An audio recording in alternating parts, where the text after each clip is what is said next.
Good morning and welcome to the Senate Committee on Commerce and Labor. Madam Secretary, please call the roll. Senator Daley. Here. Senator Ellison. Present. Senator Flores. Present. Senator Lang. Here. Senator Rogish. Here. Senator Scheibel. Senator Steinbeck. Here. Chair Pazina. Present, and please mark Senator Scheibel absent excused. We do have a quorum today, and we'd like to welcome the members of our audience in Las Vegas, as well as here in Carson City, and those joining us online. Before we begin today, I'd like to make just a few housekeeping announcements. Please do remember to make sure that all of your devices are in silent mode. Members of the public may provide testimony in various ways, all of which are listed on the agenda. You may also submit public comment in writing or in addition to testifying in the place of testifying. But if you wish to testify in person, please do sign in at the table by the door, which I've noticed a number of you doing, and then provide a business card to the committee secretary. When testifying in person, please turn on the microphones to speak and off to listen, since we do have those listening in Las Vegas, as well as those joining us online. And please do state and spell your name for the record. Anyone who'd like to receive electronic notifications of scheduled bills and access to the committee's meeting materials may do so by signing up on Nellis on the legislative website. Committee members will be using their laptops to view handouts and other exhibits. Please do not view this as a sign of disrespect or inattention. I'll also say, because we have a lot to get through today, and it being a deadline day, and other committees who will need to use this room sooner than later today at call of the chair, we are going to limit testimony in support and opposition, as well as in neutral, to 30, 30, 30. So keep that in mind as you're speaking. Each person will have up to 2 minutes to speak, but if you use up that 2 minutes, you might be taking someone else's turn to speak. So do keep that in mind, because we want to give everyone an opportunity to share their thoughts today. With that, we will open up the first hearing of the day, which is Senate Bill 249, revising provisions relating to certified registered nurse anesthetists. And I would ask all of the committee members to look online for the amendment, since it is exactly the opposite of what was initially published in the bill. So please do refer to the amendment. And with that, we will welcome up Mr. Paul Young and his co-presenters.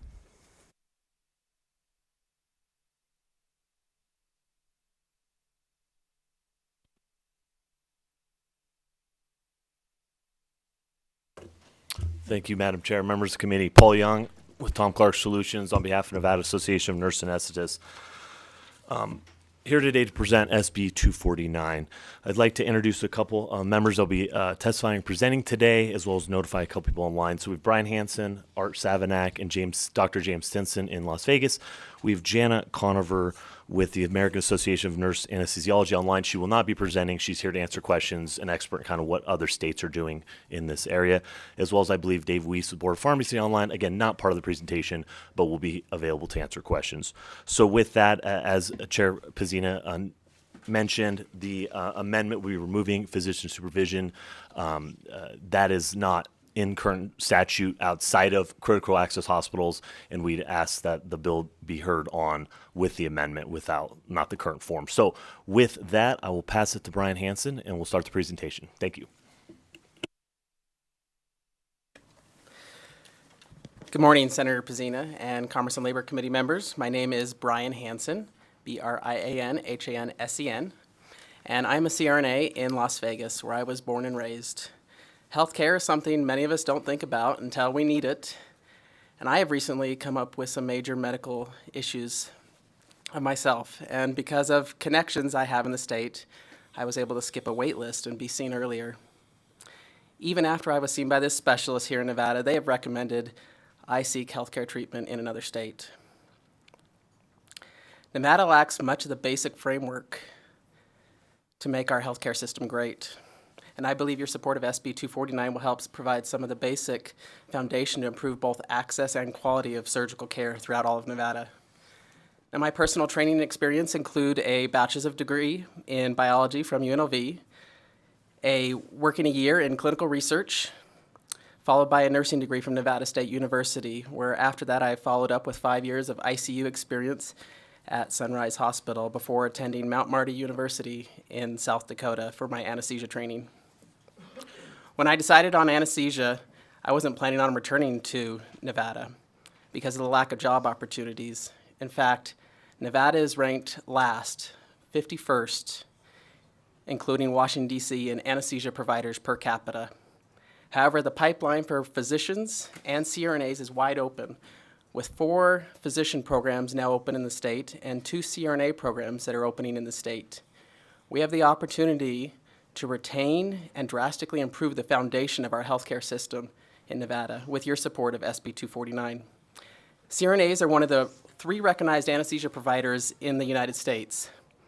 With CRNAs numbering over 70,000, CRNAs have a long track record as the first profession in anesthesia of over 150 years ago of providing safe anesthesia care. Of the 3 anesthesia providers, CRNAs accounted for about 15% more anesthetics in the last 6 months than the other 2 anesthesia providers combined, according to the Centers for Medicare and Medicaid Services. Last session, the Rural Hospital Association passed SB 336 that partially addressed Nevada's ordering regulations for CRNAs. However, now this has created a 2-tier system in Nevada's anesthesia care with different regulations depending on where the facility is located in the state. This has directly impacted me. I practice in many locations, including UMC Hospital, surgery centers around Las Vegas, and I also practice in a critical access hospital in Mesquite. On days I am in Mesquite, I order and sign for all the medications I am giving during an anesthetic. But then later that day, when I've returned to Las Vegas and I am working with a general surgeon, I can no longer order any of my medications for that anesthetic. In fact, current regulations require a verbal or written order, which I would obtain from the surgeon I am working with during that case. The surgeons I work with in Las Vegas are completely unfamiliar with the names of the drugs I use, let alone the complex biochemical processes by which they work to achieve a safe anesthetic. It's not just part of their specialty of surgery. In fact, most surgeons receive 0 to 2 weeks of anesthesia training.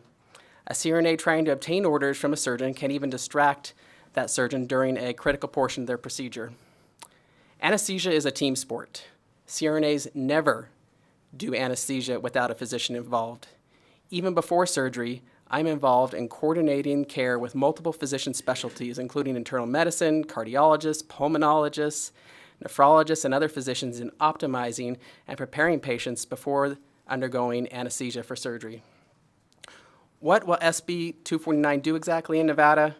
It will allow surgeons to focus on surgery and CRNAs to focus on anesthesia, exactly how it's done safely, thousands of times every day in 48 other states. It does not remove physician involvement. Please support SB 249 as we work together to bring safe, timely care to Nevada.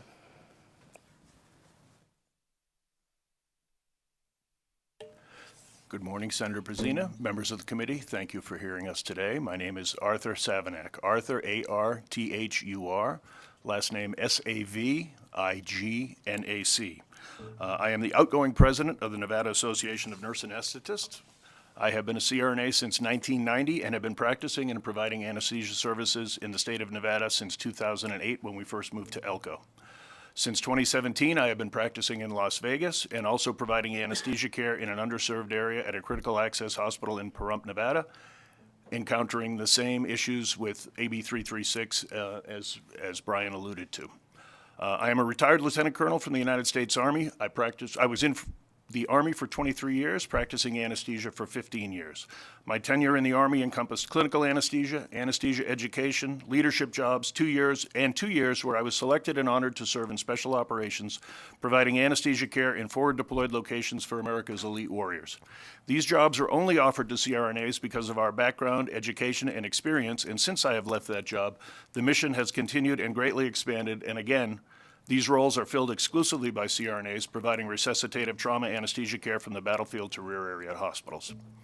The current 2-tiered system governing CRNA practice in this state has limited access to care for patients throughout the state, and sadly, because of the current laws in Nevada, many highly qualified CRNAs, including 2 members of the board of directors, have left the state, one to California and one to Oregon, because the ambiguity and uncertainty of how the state legally perceives them and the ability of them to practice within the full extent of their education and training. CRNAs are trained towards the goals of the provision of safe and cost-effective anesthesia care every day, everywhere. The passage of SB 249 is a step towards providing a uniform standard of care for CRNAs practicing anesthesia in both rural and urban areas in this state. Utilizing the same anesthetic and ancillary medications administered by all categories of anesthesia providers throughout the U.S., we have the singular goal of returning our patients safely to their families. This is performed tens of thousands of times daily in this country and hundreds of times in this state. The way the current legislation is written is detrimental to safe care, providing needless steps which can hinder emergency care of the patient while undergoing anesthesia. I urge you to pass SB 249 to correct this and enhance the access to quality anesthesia care in the state of Nevada. Nevada is currently 51st of 50 states and the District of Columbia in anesthesia providers per capita. Please help to redress this embarrassing statistic. Thank you very much for your time. I appreciate it. Thank you. And we'll go down to Dr. James Stimson in Las Vegas, and we'll bring back to Carson for questions.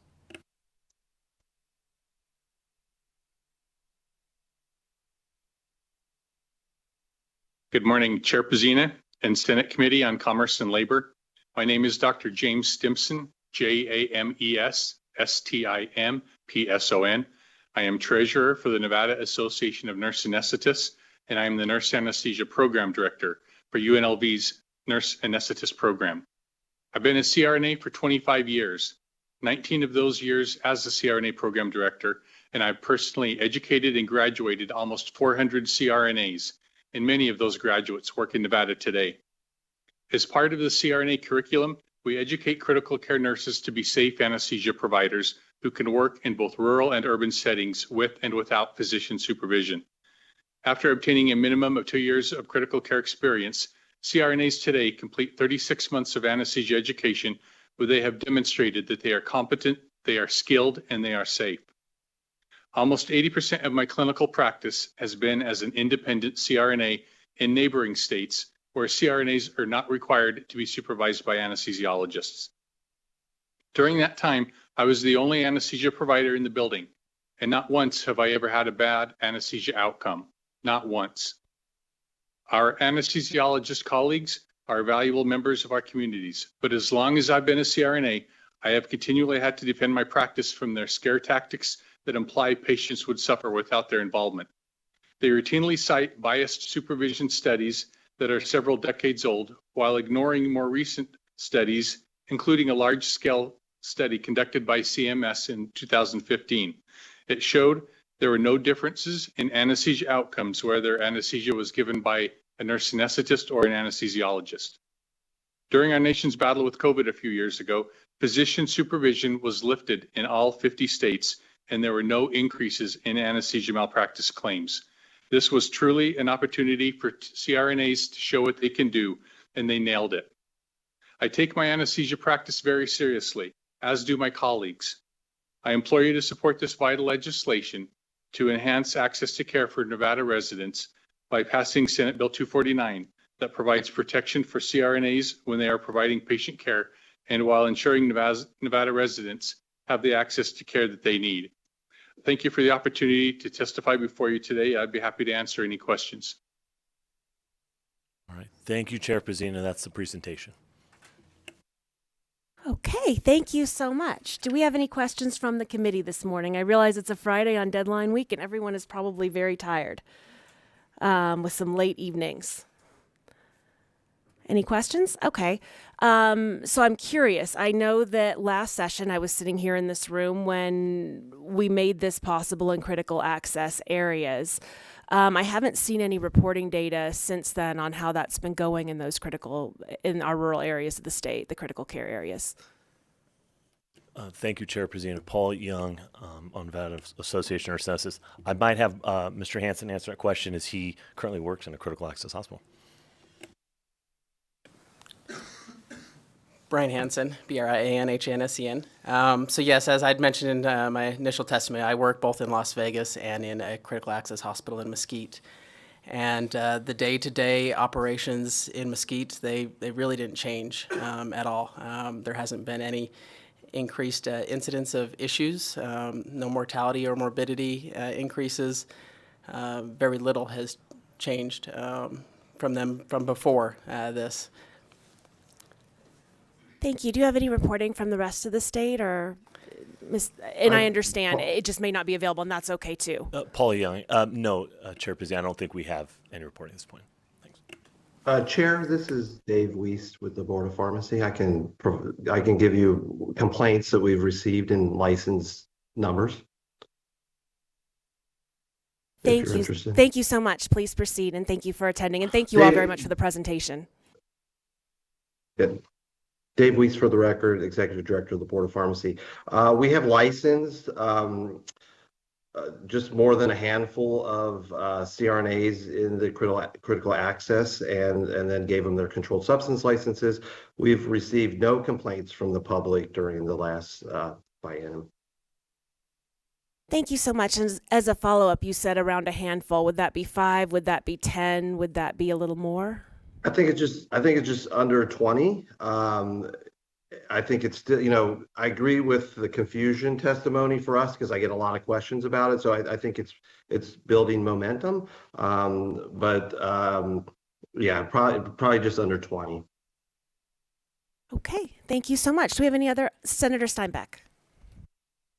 Thank you, Chair. Yes, could you briefly explain the difference in training between an anesthesiologist and a CRNA, and also the scope? Paul Young, thank you, Senator Steinbeck, for the question. Dr. Stimson in Las Vegas would probably be best to answer that question. Sure, Dr. Stimson. The nurse anesthesia education consists of starting with a bachelor's degree in nursing, and then that nurse has to work in critical care for a minimum of 1 to 2 years. Most programs require 2 years. After that, they complete 36 months of rigorous anesthesia training that includes over 2,000 hours of anesthesia time in surgery and performing over 700 cases. Most graduates average about 1,000 cases by the time they graduate. So a total of about 7 years of education with 2 years of critical care experience. As far as the anesthesiologist, they would start with a bachelor's degree before medical school. After medical school, they can do an anesthesia residency. And to my understanding, that's commonly between 1 and 3 years. Okay, and then what would be the difference in scope currently and following this bill, if this bill is successful? Paul Young. Thank you for the question. Yeah, Dr. Simpson, why don't you answer that? Yes, thank you. This bill would not change the scope of practice for a CRNA. The difference between the scope of practice between a CRNA and an anesthesiologist, I can't testify to the anesthesiologist scope of practice. I do know in terms of differences, we could pretty much do the same things across the board other than write prescriptions outside of the medical facility. Thank you, Chair. Okay, any other questions? I see we are a silent bunch this morning. It's been a very long week. All right, thank you so much. We'll have you step back from the table and reserve our right to ask any more questions a little bit later. And we are going to start 20 minutes right now, 30 minutes of testimony in support of Senate Bill 249 in the conceptual amendment version. And after that, we will move to testimony in opposition. I would remind everyone, you have 2 minutes per speaker, and get started when you're ready.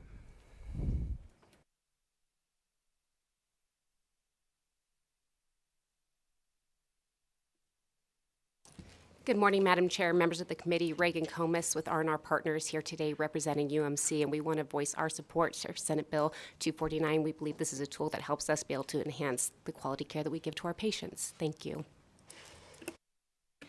Good morning, Chair and Committee. Victoria Supple with Argentum Partners representing Carson Tahoe Health today. We are in full support of the measure, and we applaud any effort by this body to allow highly trained and highly skilled providers to maximize their practice and provide quality care to patients that need it. Thank you.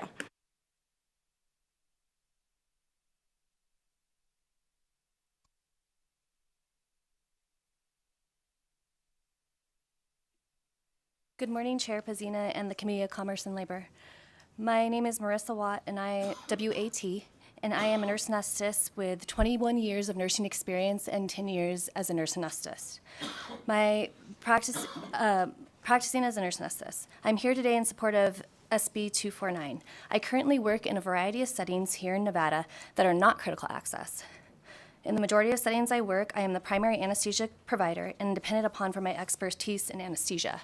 Current laws have grayed the lines of my scope of practice, making me feel uneasy about the protections of nurse anesthetists here in this state. It has also caused much confusion with facilities and hospitals that are not critical access. SB 249 would provide clarity for nurse anesthetists to practice to the full extent of their training and provide more flexibility for the role of nurse anesthetist. It gives healthcare institutions more options on how to expand care for their patient populations, allowing facilities to utilize us more, as well as promoting safe, efficient care in collaboration with physicians we work with. We always collaborate with physicians and other care team members to provide the best anesthetics for each patient. Supporting the bill would allow nurse anesthetists to better facilitate care here in Nevada and will promote access to healthcare in Nevada.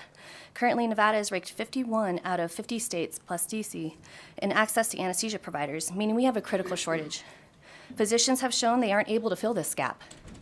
We have 2 nurse anesthetist schools opening in Nevada, and SB 249 will help retain providers here, addressing the shortage we are facing. Due to current 2-tiered system for our anesthesia practice in Nevada, we have lost a good percentage of nurse anesthetists to surrounding states, all which support nurse anesthetist practice to the fullest extent of their training. Anesthesia has been a field of nursing since the Civil War, where the American Medical Association has only recognized anesthesia since the 1930s as a specialty. As evidenced by many studies, nurse anesthetists have a stellar track record of providing safe, excellent patient care for those undergoing surgeries and procedures requiring anesthesia.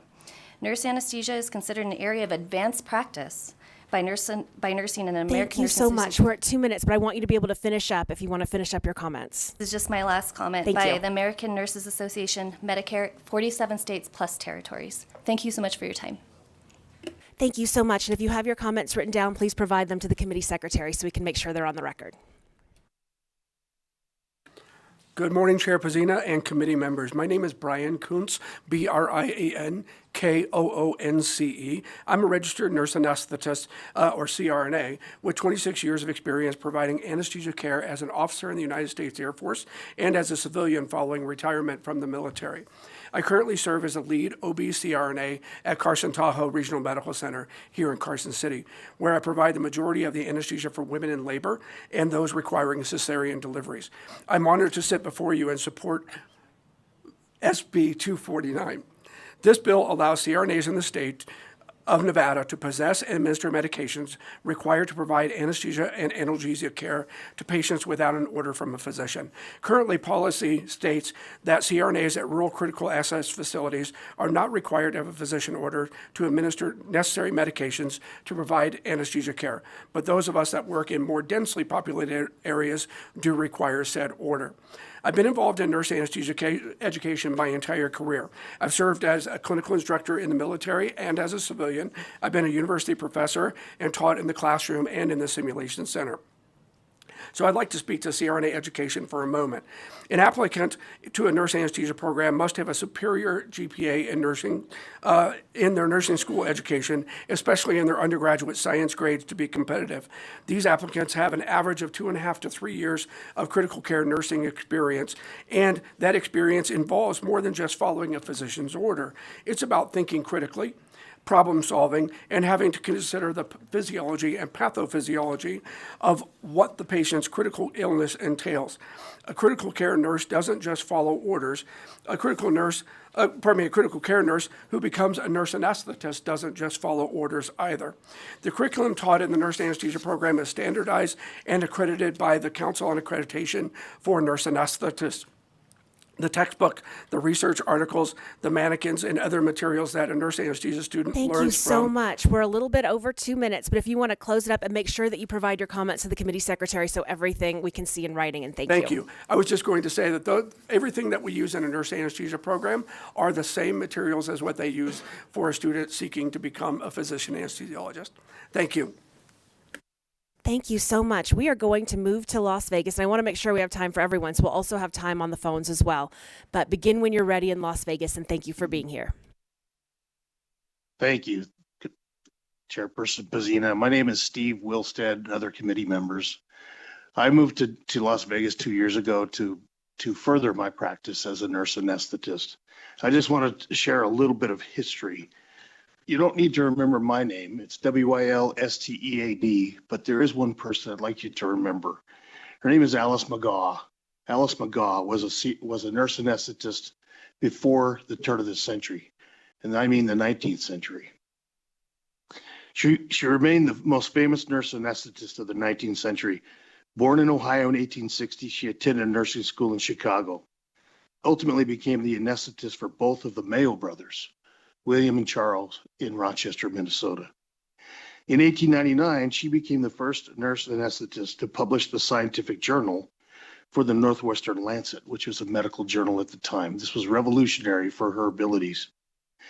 5 more articles would follow. She was well known as a master of open drop ether, and Charles Mayo dubbed her, quote, the mother of anesthesia. She administered no fewer than 14,000 anesthetics with no deaths recorded. This is a remarkable track record, given the lack of monitoring and advanced techniques, medicines, and technology to help rescue a patient from imminent tragedy. In 1998, I began my career in training as an anesthetist at the same institution wherein Alice McGaw was a teacher, a mentor, and a provider. Myself and thousands of other CRNAs have benefited from the legacy of this great nurse anesthesia provider. And on a personal note, I was actually in a hospital providing OB care in the middle of the night, watching the texts come in as my daughter was in labor in Utah. I was living in Boise, and I was actually putting an epidural in a woman in labor when I received the buzz on my phone, and I realized in that moment I became a grandfather. Something I'll never forget. And I love my profession. Thank you for letting us have. Thank you. Thank you so much. And if you'd like to email your testimony in writing as well to us as well, and congratulations. Next speaker, and a reminder, I'm only trying to keep everyone to 2 minutes so we have time to hear everyone in the rooms and on the phones so that we have as much time as possible for that, because we have to give up the room at a certain time. Thank you so much. Good morning, esteemed members of the committee. My name is Dr. Ilya Benjamin. That is I-L-Y-A. Last name is B-E-N-J-A-M-I-N. I am a practicing sedation dentist in Las Vegas for over 25 years. I'm not going to talk about the theory of why CRNA should be an adequate collaborative provider, but I'm going to talk about the real practice, what I see. I have a timer here, so I'm going to be try to be on time.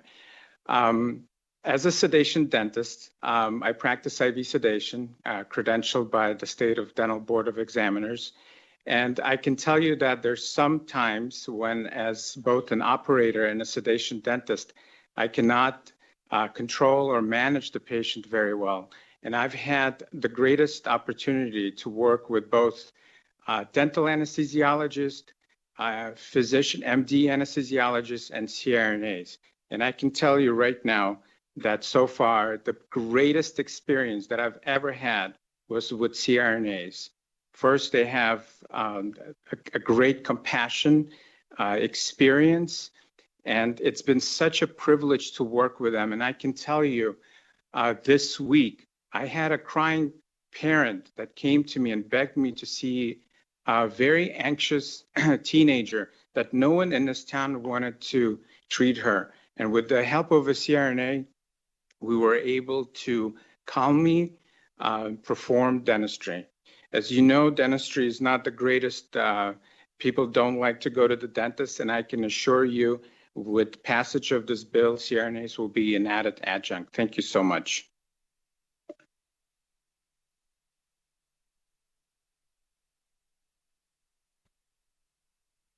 Dear Senator Pezzina, thank you very much. My name is Saju Joseph, S-A-J-U, last name J-O-S-E-P-H. I'm a surgeon here in Las Vegas. I moved here to Nevada in 2017 and started the general surgery residency program at Valley Health System. Prior to coming here, I've run academic programs in multiple states.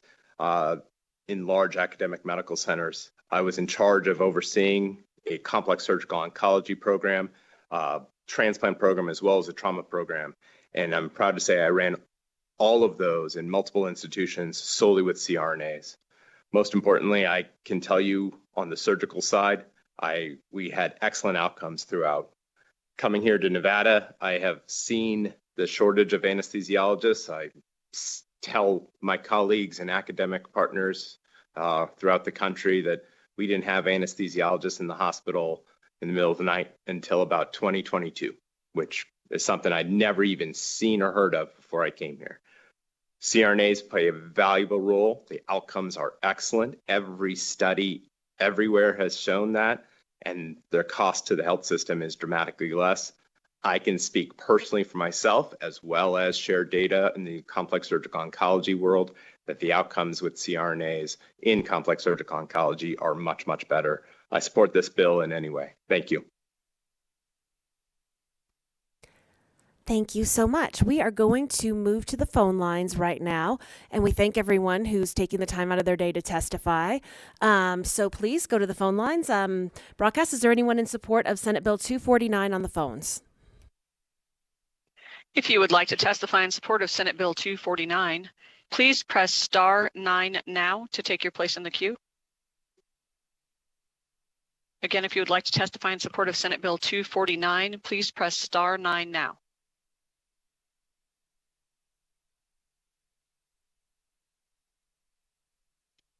Chair, you have no call. Oh, I'm sorry, Chair, you have one caller.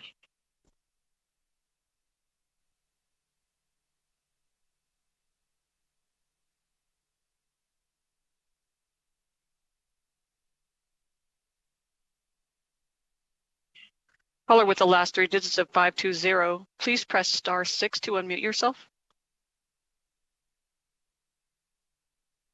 Please continue. Hi, everyone. My name's Michaela. I'm an intensive care unit nurse with multiple years experience who is currently working towards obtaining a career in the wonderful career of nurse anesthesia. Prior to even applying to CRNA school, it's a requirement that we obtain our nursing undergraduate degree as well as spending 2 to 5 years in the intensive care unit.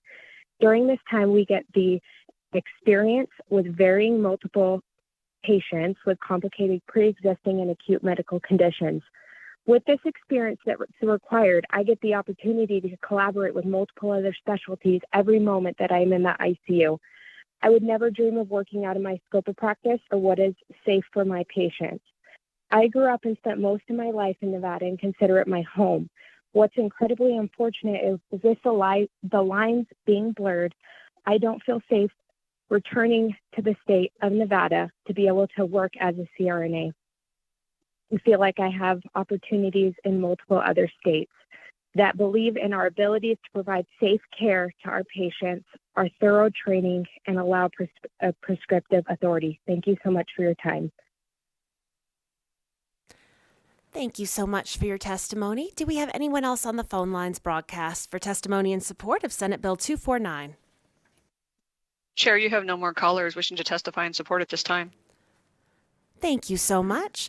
We will now move to testimony in opposition of Senate Bill 249. Again, we do have 30 minutes, 30, 30, 30, trying to keep everything fair and give everyone the opportunity. We'll start in our physical locations and move to the phones.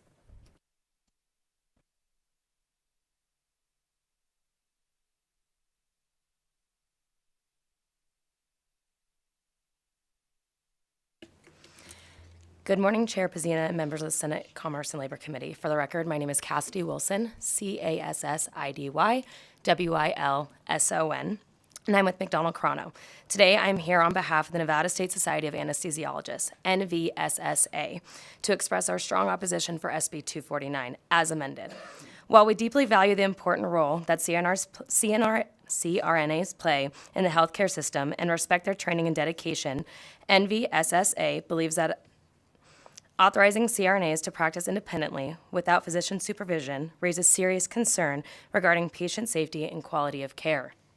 Physician-led anesthesia care has been long recognized as the gold standard, ensuring that patients receive the safest and most comprehensive care available. Physician anesthesiologists undergo extensive education and training, up to 14 years, including medical school, residency, and often a subspecialty fellowship, compared to approximately 5 to 7 years for CRNAs. This significant difference in training equips physician anesthesiologists to manage complex medical situations, making critical decisions in high-stake environments, and respond swiftly to unexpected situations. We urge the committee to keep the current model of physician-led care. Thank you for your time and consideration. Chair Pacina and members of the committee, Esmeralda Vasquez, ESMERALDA with Strategies 360 today on behalf of U.S. Anesthesia Partners. And we just wanted to say ditto on Ms. Wilson's comment, and we cannot support the bill or the conceptual amendment. Thank you. Good morning, Chair Pazina, Vice Chair Daly, and members of the committee. My name is Jacqueline Nguyen, NGUYEN, and I represent the Nevada State Medical Association. I'm here today to address some concerns regarding the proposed legislation, which seeks to expand the scope of practice for CRNAs. This bill would allow CRNAs to order, prescribe, possess, administer controlled substances, poisons, dangerous drugs, and medical devices outside of critical access care hospitals, where they currently can only perform this under physician supervision. Even with the amendment, it then also removes the safeguards that were just put in place just last session and the guardrails limiting to critical access hospitals. Our primary concern is patient safety. Anesthesia care, by its nature, involves the management of dangerous drugs, including controlled substances like opioids and sedatives. Physicians, particularly anesthesiologists, undergo years of rigorous training, including clinical rotations, internships, residencies, that provide in-depth knowledge of pharmacology, drug interactions, and complex medical procedures. This comprehensive education enables physicians to make critical decisions about drug use and patient management, especially in high-risk or complicated situations.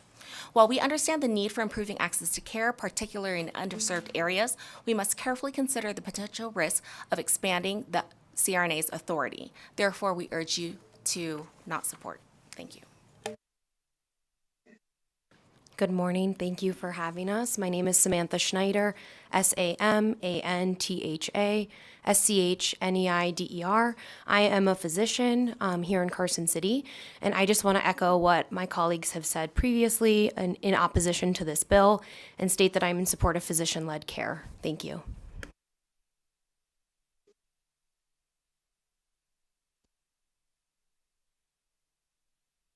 Okay, thank you so much. Do we have anyone in Las Vegas who'd like to testify in opposition of Senate Bill 249? Seeing no one, we're going to move to the phones broadcast. Oh, I'm so sorry. I apologize. Senator Flores had a question. Can you please return to... No need for any one particular of you to return to the table. And maybe somebody who's calling in and or who'll be joining us in Vegas in opposition can help me understand this. But I heard during the presentation that expanding... I guess the better way to phrase it is what we are trying to do with this bill now is happening in other parts of the country. And so what I'm curious to know is, I understand that we're saying, and I really respect everybody kind of walking me through the resume of what it takes to do A versus what it takes to be B, the level of education. But what I'm really curious to know is, are we seeing a decline in medical care across the country because we're doing this? Are we seeing an increase in folk getting sick, hurt, or the standard of care going down when we're doing this expansion? Does anybody have any data on that? So this is not for any one particular person, but I'm just curious if somebody has some evidence to demonstrate that doing what the rest of the country is doing would, in fact, hurt Nevada. And that anybody can answer that question. And or if somebody calling could maybe answer that question, please. Thank you, Madam Chair.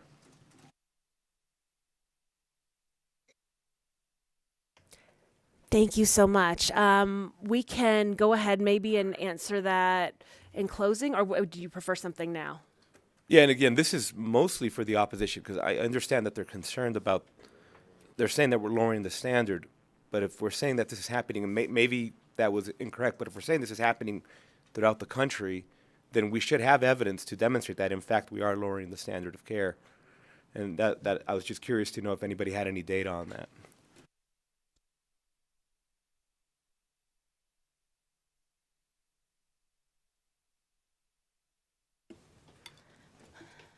Good morning again, Cassidy Wilson for the record.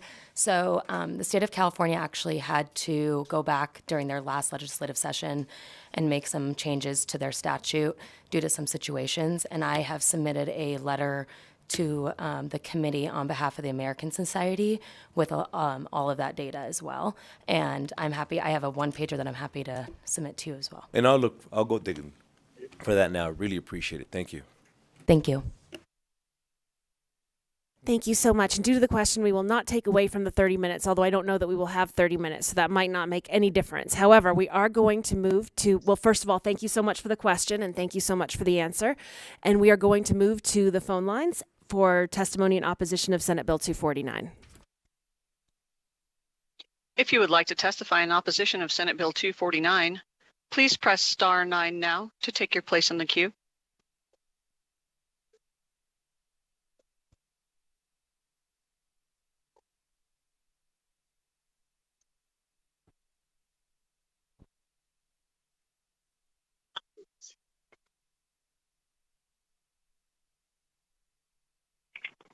Caller, please continue. Hi, my name is Dr. Brad Richens. I was not allowed to voice, to testify for the bill. Am I able to do that right now? Yes, we'll reclassify. Please Okay. proceed. Okay. Thank you. My name is Dr. Brad Richens. I'm a general dentist with some general practice residency who landed myself in Texas.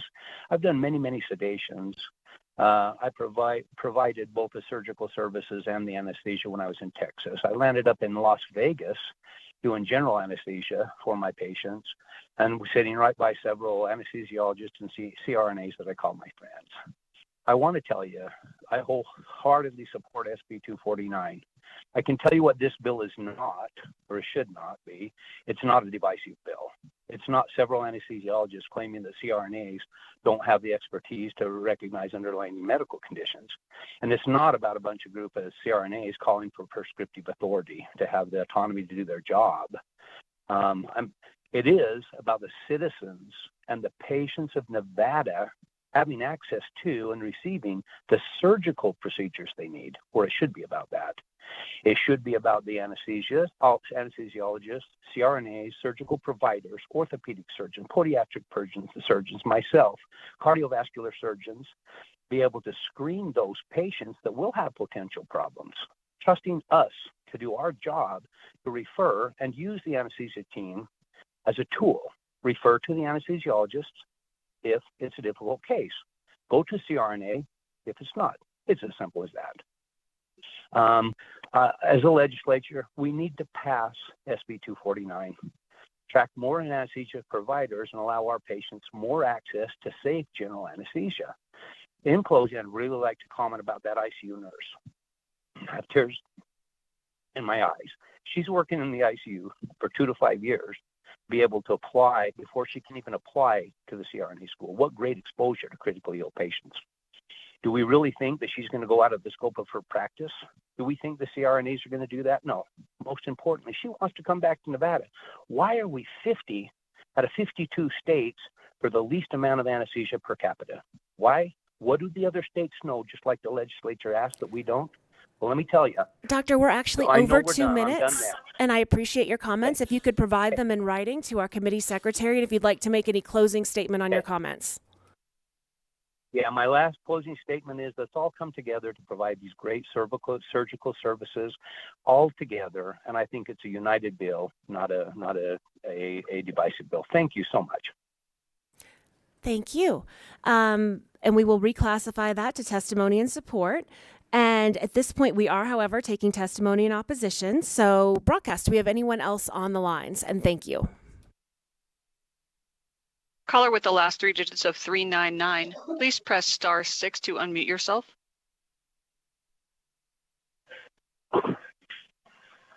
Hello, my name is Jose Gallardo. I am an anesthesiologist.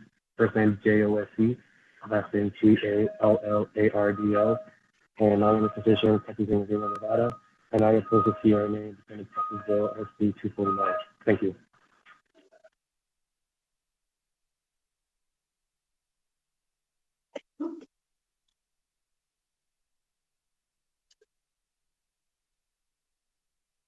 Caller with the last three digits of 482, please press *6 to unmute yourself.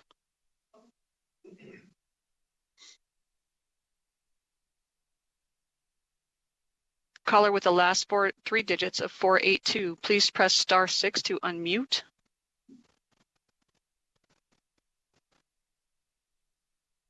Chair, it looks like we're having difficulty with that caller. I will switch to your next caller.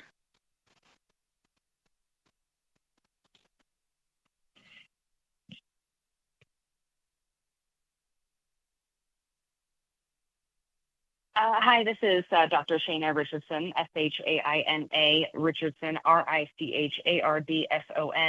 and I'm a practicing physician anesthesiologist in Northern Nevada.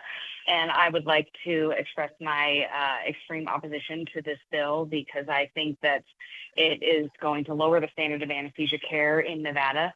As of now, we follow CMS guidelines, and we are doing physician-led supervision of anesthesia care. Only 5 states in the country, Nevada not being one of them, has removed or opted out of this requirement. And I just want to put on the record a counter point to some of the previous comments that were made. Nurse anesthetists often advocate that substituting nurses for physicians can cut costs without increasing patient deaths and complications. That's actually untrue.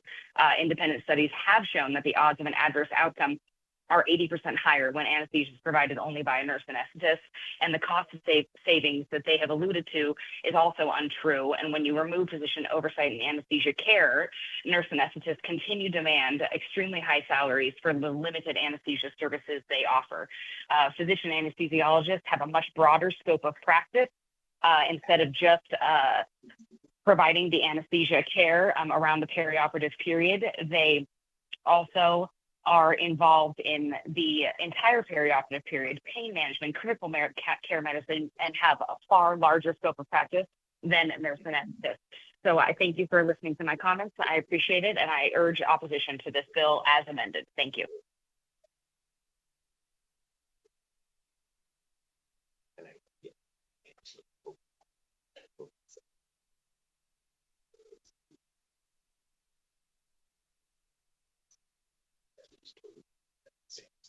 Caller with the last three digits of 535, you are unmuted. Please continue. Is it possible you're muted on your end? Hi, my name is Ed Evans. I am a practicing anesthesiologist in Las Vegas. My name is EVANS, and I'm calling to give my opposition to this bill as amended. I would ask the committee to please refer to the letters that we have submitted from the American Society of Anesthesiologists. It has several references that show independent studies seriously contradicts a lot of the testimony that was given in support of this legislation. And I would also refer them to the letter submitted by the Nevada State Society of Anesthesiology. There's excellent references, and I hope you are able to take a look at that and see that really the practice in the care team model is ideal and the safest and most cost-effective way to provide the most anesthesia care in the state of Nevada. Thank you for your time, and have a nice day.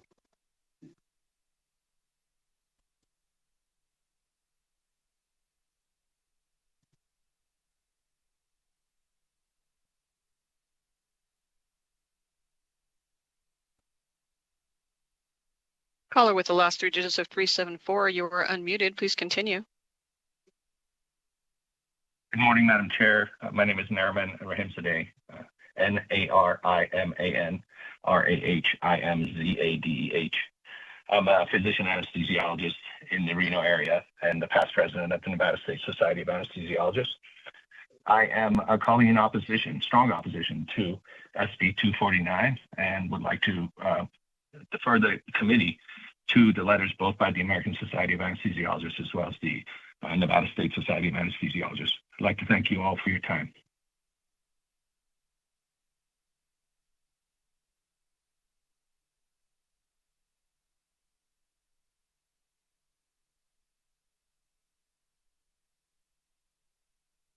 Hello, my name is Scott Fielden, last name Fielden. I'm a practicing anesthesiologist in Las Vegas. I'm a board member of USAP Nevada, and we employ many CRNAs. I am in opposition to this bill. A couple of reasons. Number one, I don't believe that the rest of the country is going to this. There are a couple of states that have done this, but it's not the majority or supermajority at all, number one. Number two, the problem with anesthesia care is that there are not enough of us. Just making CRNAs independent practice is not going to change that. Number one. Number two, CRNAs are very expensive right now, and the cost differential between anesthesiologists and CRNAs are not that much right now, so it's not a cheaper option as well. We do support a care team where everyone works together, and that way there's a physician as well as a nurse anesthetist in the room, which also gives two thoughts on how to treat critical disease, as well as an extra set of hands when there's an emergency that happens. So we do support a care team. We do support CRNAs. We just support a supervision by physicians. So we are against this bill. Thank you. Chair, you have no more callers in opposition at this time. All right. Thank you so much. With that, we are going to, seeing no one else coming to the tables in our physical locations, going to move to testimony in neutral on SB 249. Feels like there's a lot of strong feelings and not a lot in neutral so far. But we are going to move to the phone lines and see if we can find someone who may be willing to testify in neutral broadcast on SB 249. If you would like to testify neutral on Senate Bill 249, please press star 9 now to take your place in the queue.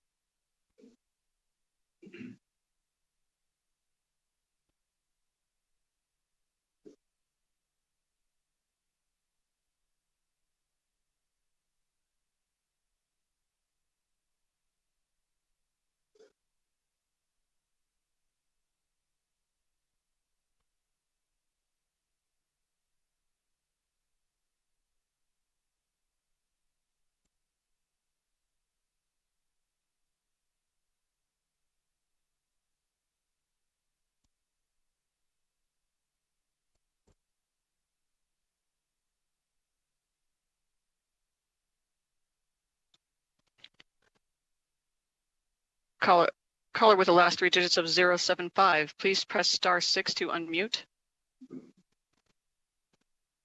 Thank you. Please continue. Hi, good morning, Madam Chair. My name is Caroline Base, Caroline, last name Base. Is it okay to speak on behalf of supporting this bill at this time? Yes, we will reclassify your testimony, but after that, I would remind everyone that we did have 30 minutes for support, for opposition, and for neutral. So we will listen to your testimony, reclassify it, and then after that, we'll move to neutral. Caller with the last three digits of 075, please press star 6 to unmute. Okay, thank you so much. I appreciate that. I am a current CRNA student at Roseman University, and I would like to support this bill for several reasons. And I'd also like to raise some awareness to some of the information that we've got. So I not only have 10 years of ICU experience, the rigorous training that we get at Roseman University, we have to have a 90% pass rate for all of our exams. Additionally, we have oral exams and we have one-on-one lab time where we have to succeed in showing that we are competent in providing anesthesia. I also like to bring awareness that CRNAs have APRN status in 30 states. So I'm certain some of the anesthesiologists had mentioned that it's not in the majority of states. It is in the majority of states. I'd also like to bring awareness that in Nevada, according to salary.com, anesthesiologists make $396,300 a year, whereas CRNAs make $222,201 per year. So those statistics show that CRNAs do help to make healthcare more affordable. I think this bill is going to help the Nevada citizens, and I think that's the important thing that we have to look here. It's not about CRNAs or anesthesiologists against each other. It should be about the citizens of Nevada getting the care that they need in a timely manner and in an affordable way. I support this bill. Thank you so much.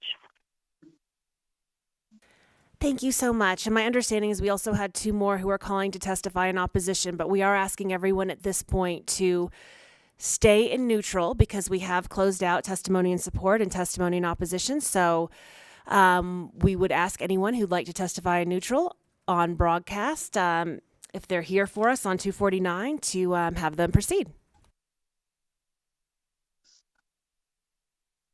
If you would like to testify neutral on Senate Bill 249, please press star 9 now.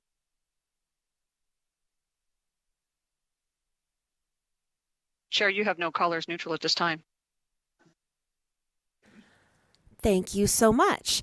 Before we have a closing statement, I think that Senator Flores may have had a question because we're having a challenge finding that letter, Ms. Wilson, that you were referring to. So I don't know if you had another question. Yes, Madam Chair. Okay, and for you. the opposition in general, I think it'd be helpful for us. And I'm very respectful of the fact that we are talking about 2 different educational paths. And the letters do highlight that. And I don't want to minimize that because I do see, obviously, a significant difference in education. But the question that I had is, do we have any data to suggest state be engaged in the similar bill and the standard of care went down? State Q did the same thing, and then we saw a significant spike in XYZ happening, because that would be helpful in considering this legislation. And so if anybody has anything like that, I would really appreciate if you could send that to the entire committee. Okay. Thank you so much. And with that, if you'd like to make any closing statements, please come on up to the table on SB 249. Thank you, Chair Pazina. Paul Young, on behalf of the Nevada Association of Nurse Anesthetists. Just real quick, understanding timing is of the essence right now. To Senator Flores' question, I have Jana Conover online with ANA, and she could provide some background a little. I don't know but to the exact letter, but just kind of what the other states are doing, because this is pretty common practice throughout the state. So if that's the flavor of the committee, or I can not. And I wasn't trying to put you on the spot. It's just there's folk in opposition to your bill. And if there's data that counters what you're saying, that's what I'm interested in. So I wasn't trying to put you on the spot. I'm just trying to ensure that the opposition provides data to support their position that we're lowering the standard of care when it's happening across the country. Paul Young, I appreciate the question, and yeah, that's for them, not for us. So thank you. Okay, thank you. Do you have any closing statements you'd like to make on SB 249? No, we don't, Chair Pacina. Thank you. Okay.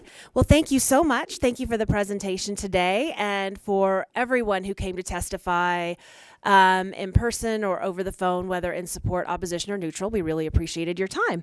And with that, we will close the hearing on Senate Bill 249, and we will open the hearing on Senate Bill 356, revising provisions relating to hemp. And we will welcome Senator Rogich and her co-presenters, and I'm going to hand it over to my vice chair, and I'll be back momentarily.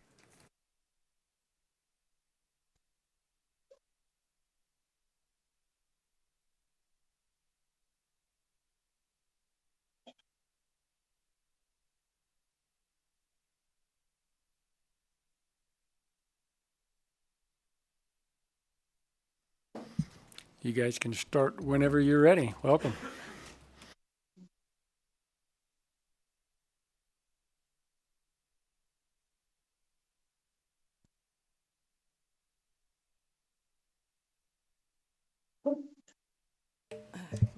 Good morning, Vice Chair Daly, members of the committee. My name is Lori Rogish, and I represent State Senate District 11, which is in the southwest area of Las Vegas. Thank you for the opportunity to present SB 356. Today, I'm joined by Lake Martin, Executive Director of the Nevada Cannabis Association, who will be assisting in presenting this bill and answering any questions. Also here is Chelsea Caporo, who represents the Nevada Cannabis Association. Senate Bill 356 will prohibit the sale of intoxicating hemp-derived products outside of licensed dispensaries, ensuring that they are kept out of the hands of children. This bill addresses a growing problem in Nevada and nationwide, which is that psychoactive hemp-derived products are being sold at gas stations and smoke shops, as well as online. Delta-8, Delta-10, HHC, and other synthetic cannabinoids have emerged due to ambiguities arising in the language of the 2018 Federal Farm Bill. Synthetic cannabinoids are already banned in Nevada, and Delta-8 cannot be sold outside of licensed dispensaries. These existing laws have slowed the flood of these products into Nevada, unlike in some other states, but additional restrictions and quality control measures must be put into place in order to protect our residents, our tourists, our workers, and our children. This bill is important to me not only as a policymaker, but as a parent. Many of you have met my youngest daughter, Olivia, who was our guest in the Senate on the first day of session. I would like you to meet my oldest daughter, Jessica. She's on the screen. And this photo was taken when Jessica was 30 years old. She was beautiful, kind, and smart. She was a single mom, and she was pursuing her degree in nursing with a focus on working with patients that have HIV and AIDS. 2 weeks before graduating nursing college, Jessica consumed illegal cannabis that was laced with a hallucinogenic substance. This deadly substance caused Jessica to have a psychotic break, bad trip, whatever you want to call it. But what ended up happening is that she committed suicide by hanging, leaving behind a little boy with shattered dreams. I am not the only mother who has lost a child, and I am not the only grandmother raising a grandchild left behind. Jessica is the reason I got into the cannabis industry. I wanted to make sure that there was a voice at the table demanding that companies involved in the industry were licensed, regulated, and selling clean product to adults. As you can see from the exhibit we posted, if you change to the next, please, many of these products are made to appeal to children. One example looks identical to Haribo gummy bears and says on the package, "Kids and grown-ups love it so." Even looking beyond the packaging, we don't know what chemicals are used to turn the hemp into a psychoactive product. A recent study examining trends in calls to poison centers across the country found an 80% increase in calls for exposure to Delta-8 THC in 1 year between 2021 and 2022. Delta-8 is already banned in Nevada outside of licensed dispensaries, but Delta-8 is just one of a number of cannabinoids now being produced. In the study, 1/3 of the Delta-8 poison cases were children under the age of 6. Think about that. My daughter, Jessica, was 30 years old and didn't know that the product she consumed contained a deadly substance. How can we expect a 6-year-old to know this? And while this is terrifying, the study also noted that legislation like SB 356, which is what we're presenting today, does work to reduce such threats to our children and to public safety. This bill will also lead to a safer experience for visitors to Las Vegas. There are unlicensed dispensaries all throughout the Strip and down on the Fremont Street experience. They're not real licensed dispensaries that you think of when you think of a cannabis retail store. These folks are not selling legal cannabis. They are not selling clean product, and they are not paying cannabis excise taxes. Instead, they are selling unregulated, untested, and untaxed intoxicating hemp-derived products. The lack of testing and contaminant standards for these unregulated intoxicants is a threat to public safety. Tourists are buying from these stores every day, and they have no idea that these stores are actually unlicensed cannabis dispensaries. Keep in mind that most tourists have no idea that licensed cannabis companies are not allowed to be located or sell cannabis in the gaming corridor. We are presenting this bill along with an amendment that makes substantive changes. So with that being said, I'd like to pass it to Lake Martin. Thank you so much. Good morning, Chair, Vice Chair, members of the committee. Lake Martin on behalf of the Nevada Cannabis Association. And before I walk through the amendment, I want to express our appreciation to Senator Rogich for not only sponsoring this bill, but for sharing her story. I'm a mom of 3 young kids as well, and I cannot fathom your heartbreak. This bill is targeted at stopping the flood of intoxicating hemp products coming into Nevada from out of state. There are only 8 registered hemp growers in Nevada and 7 hemp handlers. And for the most part, they aren't making these products. If you go into any smoke shop in Nevada and look at where these products are produced, it's from out of state. What we're dealing with is manufacturers outside Nevada who are exploiting loopholes and a lack of regulation to sell intoxicating products into Nevada. Again, no regulation whatsoever, no testing, no taxes. So with the chair's permission, I'd like to summarize the key points of the amendment and open it up for any questions afterward. So the centerpiece of the bill is defining what is permitted and where it's permitted to be sold. Section 2 defines consumable hemp product as hemp or a product made with hemp that contains cannabinoids, including those commonly known as CBD or CBG. It limits it to products that are intended for human consumption. So that means ingestion or inhalation by a human or for topical application to the skin or hair of a human. It does not apply to non-consumable hemp products or products that contain only an approved hemp component. That's already defined in statute as any component of hemp that the US FDA has determined to be generally recognized as safe for use as an ingredient in food. That's your bag of whole hemp seeds that you can buy at Trader Joe's. That's not what this bill is seeking to address. It doesn't touch it at all. Section 3 of the bill clearly defines what may be sold inside and outside of dispensaries. Other than a licensed cannabis establishment, no person shall manufacture, process, store, distribute, advertise, market, sell, or offer to sell a consumable hemp product in this state that contains any amount of a cannabinoid other than CBD and CBG. Those are non-intoxicating cannabinoids. Meanwhile, THC is the main psychoactive cannabinoid found in cannabis. That's responsible for the high or the intoxicating effects. Under this bill, products containing THC cannot be manufactured or sold outside of regulated licensed cannabis dispensaries. That ensures that the same strict regulation, testing, all of those requirements that apply to cannabis apply to any product with THC. It's crazy that it doesn't now. That's what we're trying to fix. But the bill still allows the sale of non-intoxicating hemp products outside of dispensaries. Those are fine, CBD and CBG. Section 3 deletes the original bill language, which put all of the oversight and regulation of consumable hemp products under the CCB. As you may have seen, that oversight came with a fiscal note of $2 million from the CCB. To be fair, with a budget of $2 million, a lot more could be done in terms of regulation and oversight. But we didn't think that was realistic in this current economic climate, unfortunately.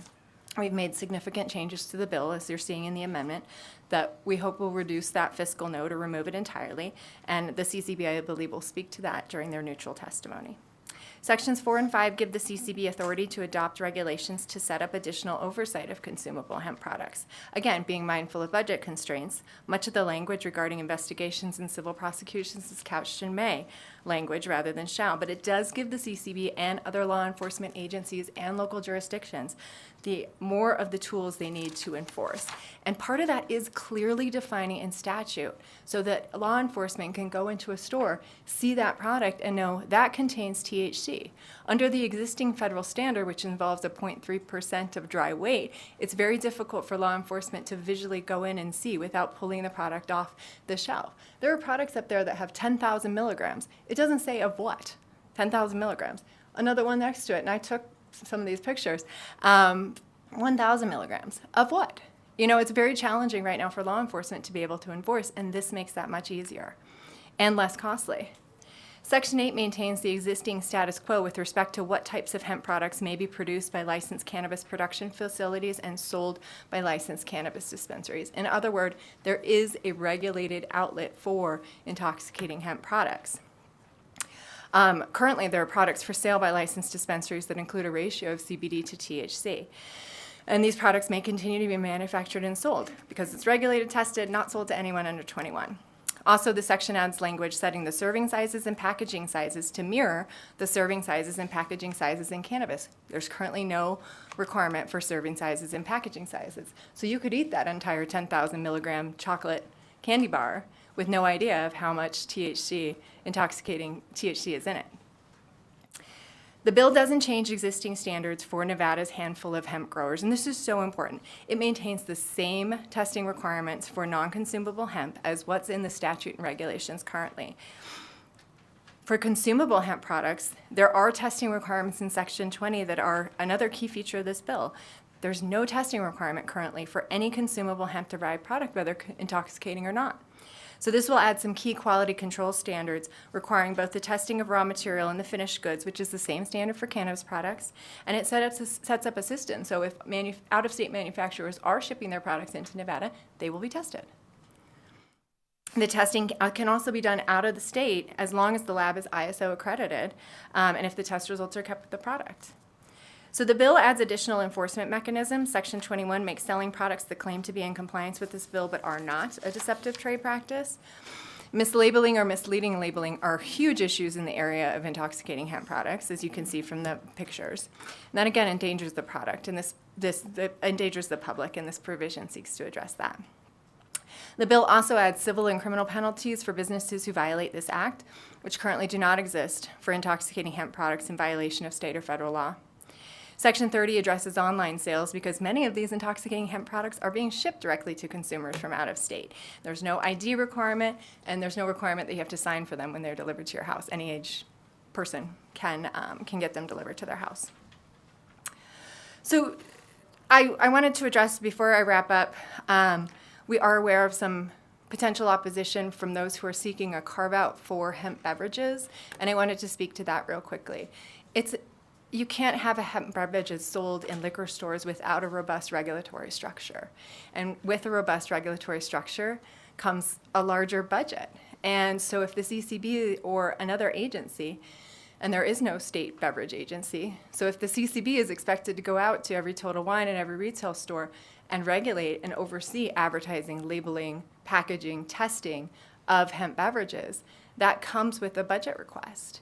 And we just simply did not see that as feasible, nor has anyone proposed to us a plan that is feasible to make that happen. So I want to make sure that to address that before any opposition respecting that. Like, we are happy to consider that, but no language has been proposed. I also, before I wanted to wrap up, we collaborated with many, many stakeholders on this bill, from the CCB, the cannabis industry, hemp growers, legitimate CBD producers and retailers, Department of Ag, local law enforcement, business licensing departments. Wanted to thank everyone for their time. Long and short, if you are making a product that people are putting in their bodies, there should be at least some minimum quality control standards. The FDA does not regulate these products, and that's important. It has been left up to the states to do so. 49 states are considering legislation just like this to enact regulations to regulate these intoxicating products. So we urge the committee to pass so that we can continue to work on this. Thank you. Thank you so much, and thank you for sharing your story. And I'm so sorry I had to step out of the room. And thank you again for being here today to share that with us and for the presentation. Do we have any questions from the committee? Senator Flores. Thank you, Madam Chair, and thank you for meeting with me. I think it's helpful if we can start the conversation a little bit where it ended yesterday when we were chatting about this bill. Walk me through a scenario. I'm on the Strip. I'm 15 years old. I'm on the Strip or downtown Fremont. I'm 21 years old. Do I have access to the same product? Can I walk into the same place and buy the same thing currently? That's the first question. And then the second question is, how do I know what I'm buying? What's on that package now? What do I know? In either one of those hypotheticals. Thank you for your question, Lake Martin, Nevada Cannabis Association. I'll start with the second. You don't know what you're buying because there's no requirements either to list anything from the ingredients to the allergens to any of that. There's no oversight whatsoever, so you don't have to. I sent to the committee secretary a study that came out in February 2025 from California, which showed that 95% of the products that they pulled from the shelves contain synthetic cannabinoids. Those are banned in California. They're banned here too, but they're still showing up in products. Same thing. Some of this stuff is mixed with, that purports to be mixed with mushrooms, other psychoactive drugs. It could be anything. You don't really know. And in terms of, who can walk in and purchase, I mean, luckily, and we have some partners here from law enforcement and local jurisdictions, they are seeking to, to do enforcement, to go into these smoke shops and make sure that they are checking IDs and all of that. But I don't know how much of that is happening or not. And if you're 15, you can order it online and have it sent to your house as much as you want. So hopefully we think that cities are doing some enforcement, hopefully stopping some of those purchases without ID, but it's certainly not as strictly enforced as in the cannabis industry, where your ID is required to be checked when you walk in the door. And Madam Chair, might I do a follow-up? Speaking about how we regulate one industry versus the other, what can the board do now? So you hear about some complaints through just you yourself casually walking down and kind of seeing XYZ happening. What can the board do now? If they went to one of these locations on Fremont Street with all the advertisement, with the candy, et cetera, what options are on the table there? Thank you for asking. And for that, we do have several members of the board here that I would ask to come up.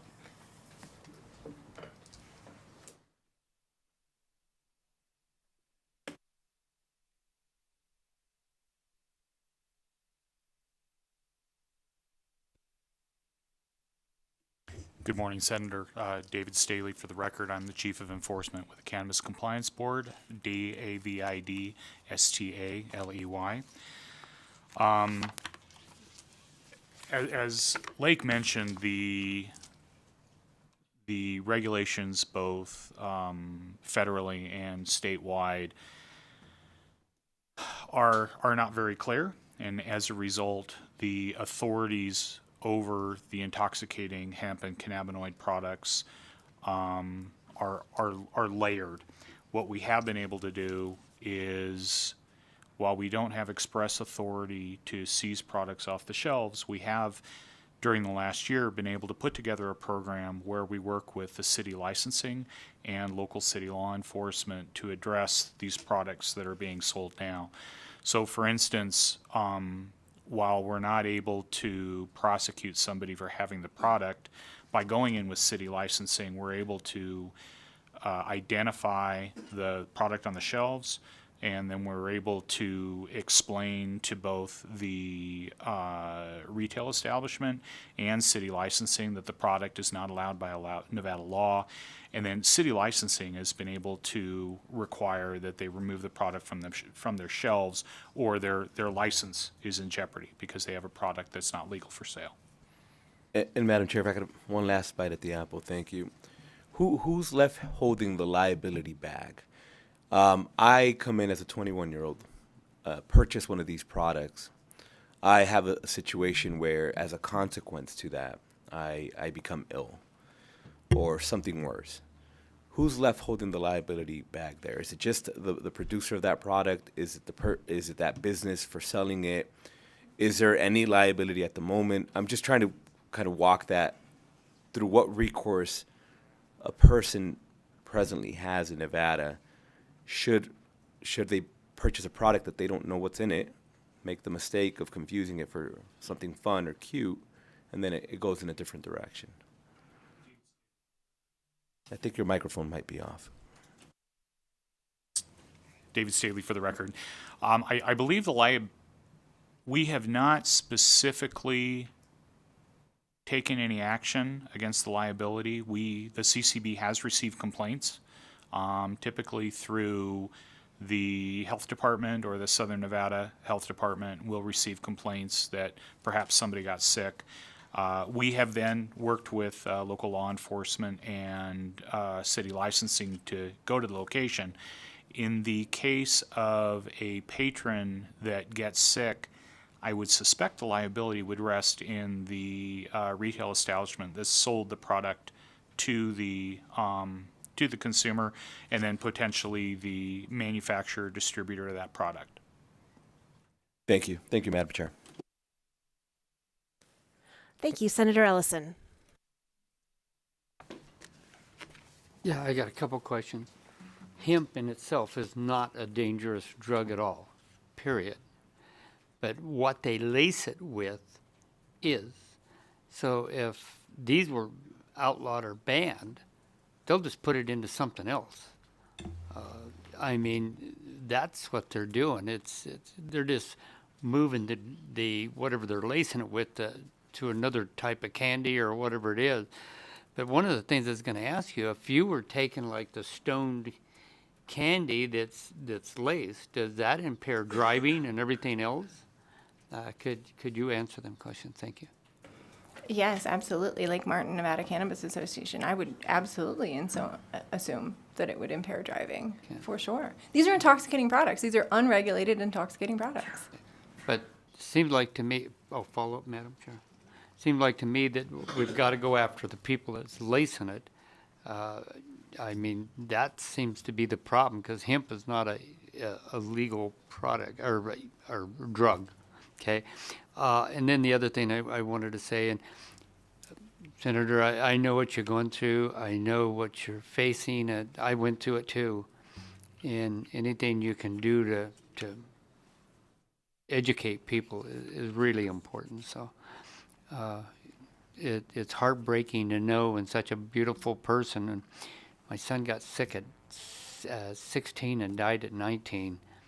And so I know your feelings. So, and thank you for bringing the bill. Okay, thank you. And thank you both for sharing and for answering questions. And we have another question from Vice Chair Daley. And thank you, Madam Chair. So I guess I'm not following. How do they get around the laws on packaging and listing the ingredients?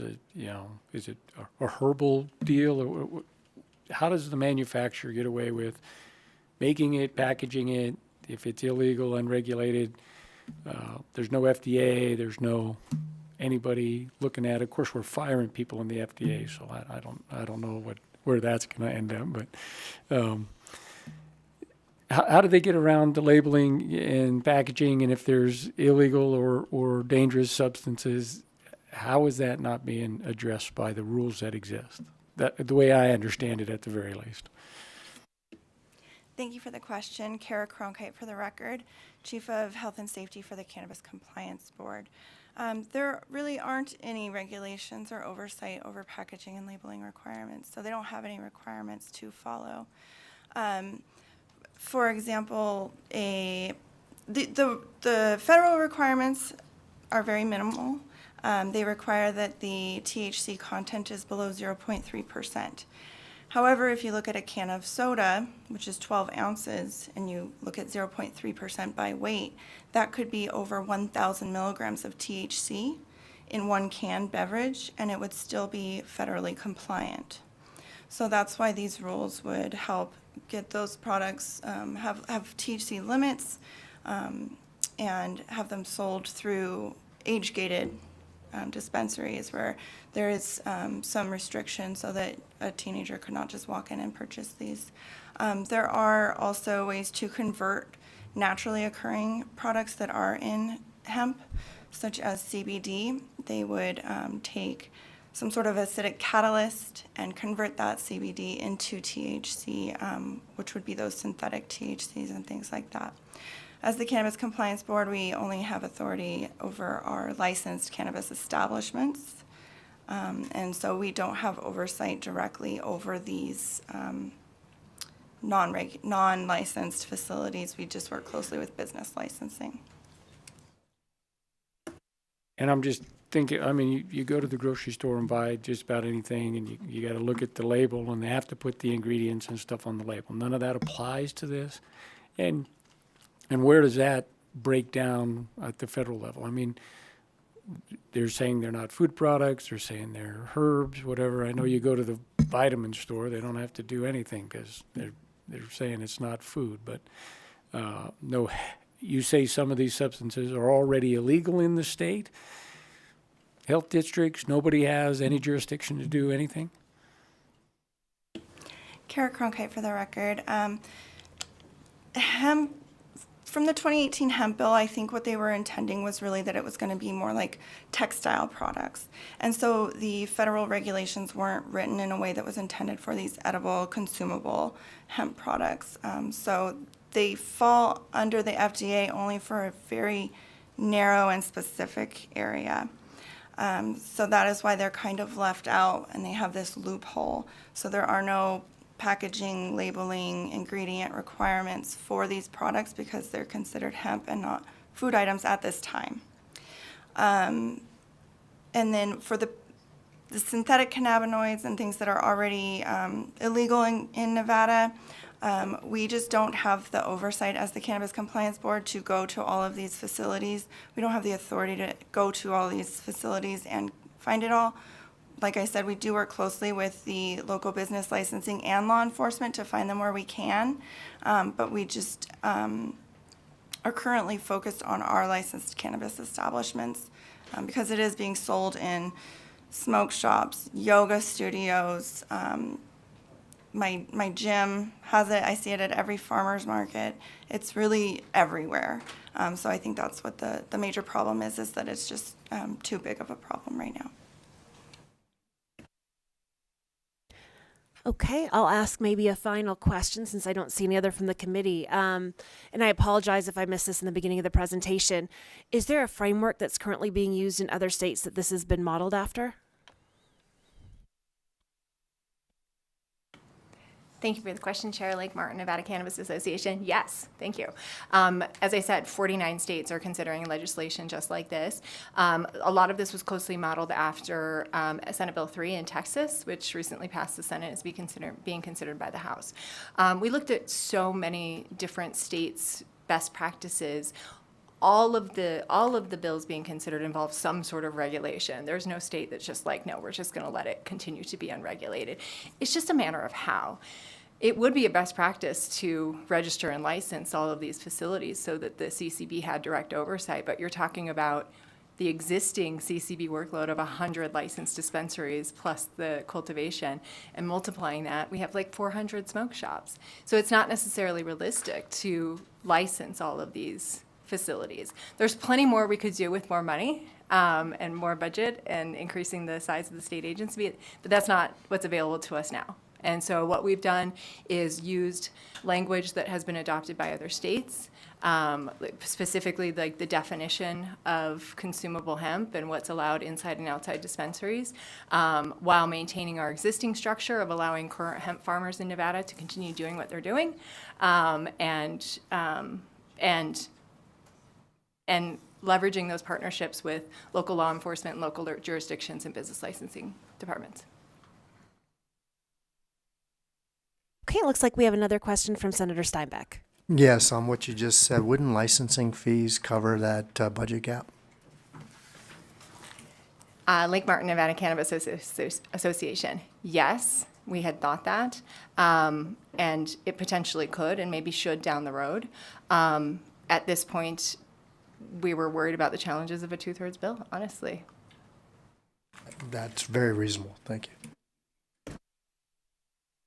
Okay, I don't see any other questions, so we thank you very much for the presentation and for being here today, and we're going to have you step back from the table, and we are going to continue with our 30-30-30 because we have other committees that need to use this room sooner than later, and also a reminder that it is 2 minutes per speaker because we want to give as many people the opportunity to speak as possible. So down the road, if someone says what you feel, ditto is okay too. But right now, we're going to get started on support testimony for Senate Bill 356. We'll start in our physical location, so come to the table in Carson City as well as Las Vegas, and then we will move to the phones.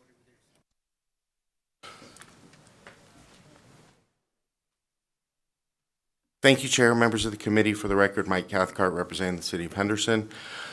We're very supportive of SB 356 as amended and believe this clarity will really lead to strengthening our partnership with the CCB and the industry. We have a really great partnership with CCB now, but I think the clarity of these products will really allow us to take that to the next level. So we look forward to operating under the framework of this bill. Thank you. Good morning, Chair Pazina and members of the committee. Jeff Rogan, Jeffrogan, on behalf of Clark County. For the same reasons as articulated by the City of Henderson, Clark County is also in support of this bill. Thank you. Good morning, Chair, members of the committee. For the record, Randy Robinson, Director of Government Affairs for the City of Las Vegas. Ditto. Good morning, Chair and members of the committee. Joshua Martinez, representing Las Vegas Metropolitan Police Department, and we're also in support of the bill as amended. Morning, Madam Chair, committee members. Todd Inglesby, representing the Professional Firefighters of Nevada. I just want to thank the sponsor. I want to thank Senator Rogich for sharing her story. Unfortunately, we run on these calls every day and see these same things. So her daughter is not alone. That's why it's important that we need to address this issue. This reminds me of an epidemic that we had probably a decade ago now, spice. It was the same thing, made of synthetic drugs that kids were taking, killing themselves. And yes, it does impair them when they are doing normal things, whether it be driving or trying to ride their bike or do things that they shouldn't be doing because they're not aware of their surroundings and what these effects have on how they do their day-to-day activities. Thank you. Madam Chair, members of the committee, my name is Chris Lindsay, CHRISLINDSEY. I'm with an organization called ATTACH. We are the American Trade Association for Cannabis and Hemp. We are a 501c6 based in Washington, D.C., but I'm very proud to say that I'm a resident here in Nevada. This bill reflects a natural evolution in what's happening in this area. Hemp intoxicants are new on the scene. They only really emerged in 2019. We're dealing with a very complicated range of products. Some of them are virtually the same as marijuana. I would say they are exactly the same. Others are actually created in a laboratory using chemicals that you get out of the hemp plant, and they basically jerry-rig their way back to the very kinds of intoxicants that are found naturally in the plant. And so when you start to consider different ways to regulate, you have to be able to get your arms around all of these different form factors. And that's what this bill does. It recognizes that as the market continues to evolve, state law has to evolve along with it. And so what we're seeing is across the country, 49 states out of 50 actually are looking at bills right now to try to rein these products into some extent. The biggest problem faced by these states is enforcement. It's one thing to say where you are, it's another to provide the clarity that's needed for law enforcement to go into the shop and know who the good guys are and who the bad guys are. So that's what this bill does, and we very strongly support the passage of this bill, and happy to answer any questions. I believe Senator Ellison has a question for you. Thank you, and I think you just hit the nail on the head. Why don't they put a warning on every one of these packages that come into to whatever state they want? Put a warning on these packages that this contains a certain drug that impairs or whatever, but a warning on no matter what it is. And at least the parents would look down and see this warning sign on. That might be something to direct the attention. And then if the adults want to go out and do whatever they want to do, they could care less what a warning sign is. But at least it'll let some of the other people know that this is a illegal drug that's into this candy. Senator, I couldn't agree more. The problem that we have is that we're in an industry that has no rules. And the problem is when you have no rules, you have no rules. There is nobody to say you have to put something on your label. There's nobody to say you have to test your product. There's nobody to say whether or not you can ship it across state lines. The FDA considers all of these products to be illegal.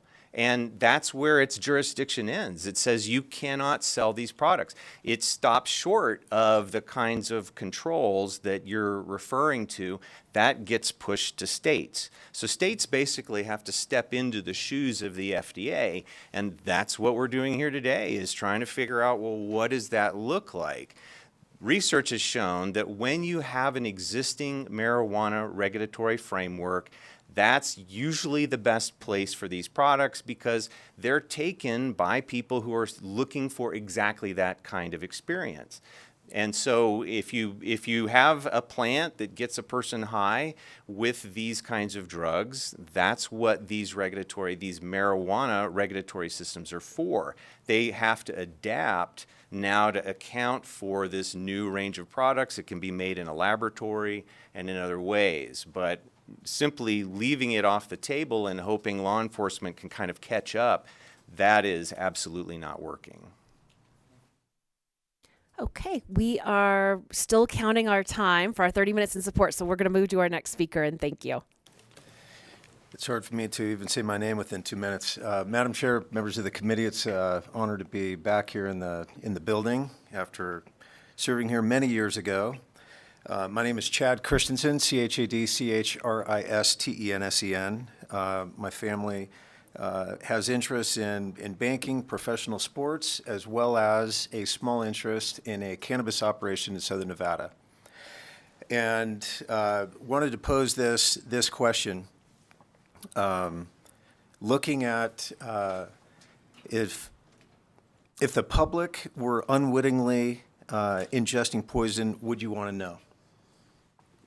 And if you did know, what would you do with that information? I would say that the existence of unregulated and untested intoxicating hemp or cannabis, either or, because they both carry out a very similar effect, these products existing in an unregulated sphere is a ticking public safety time bomb.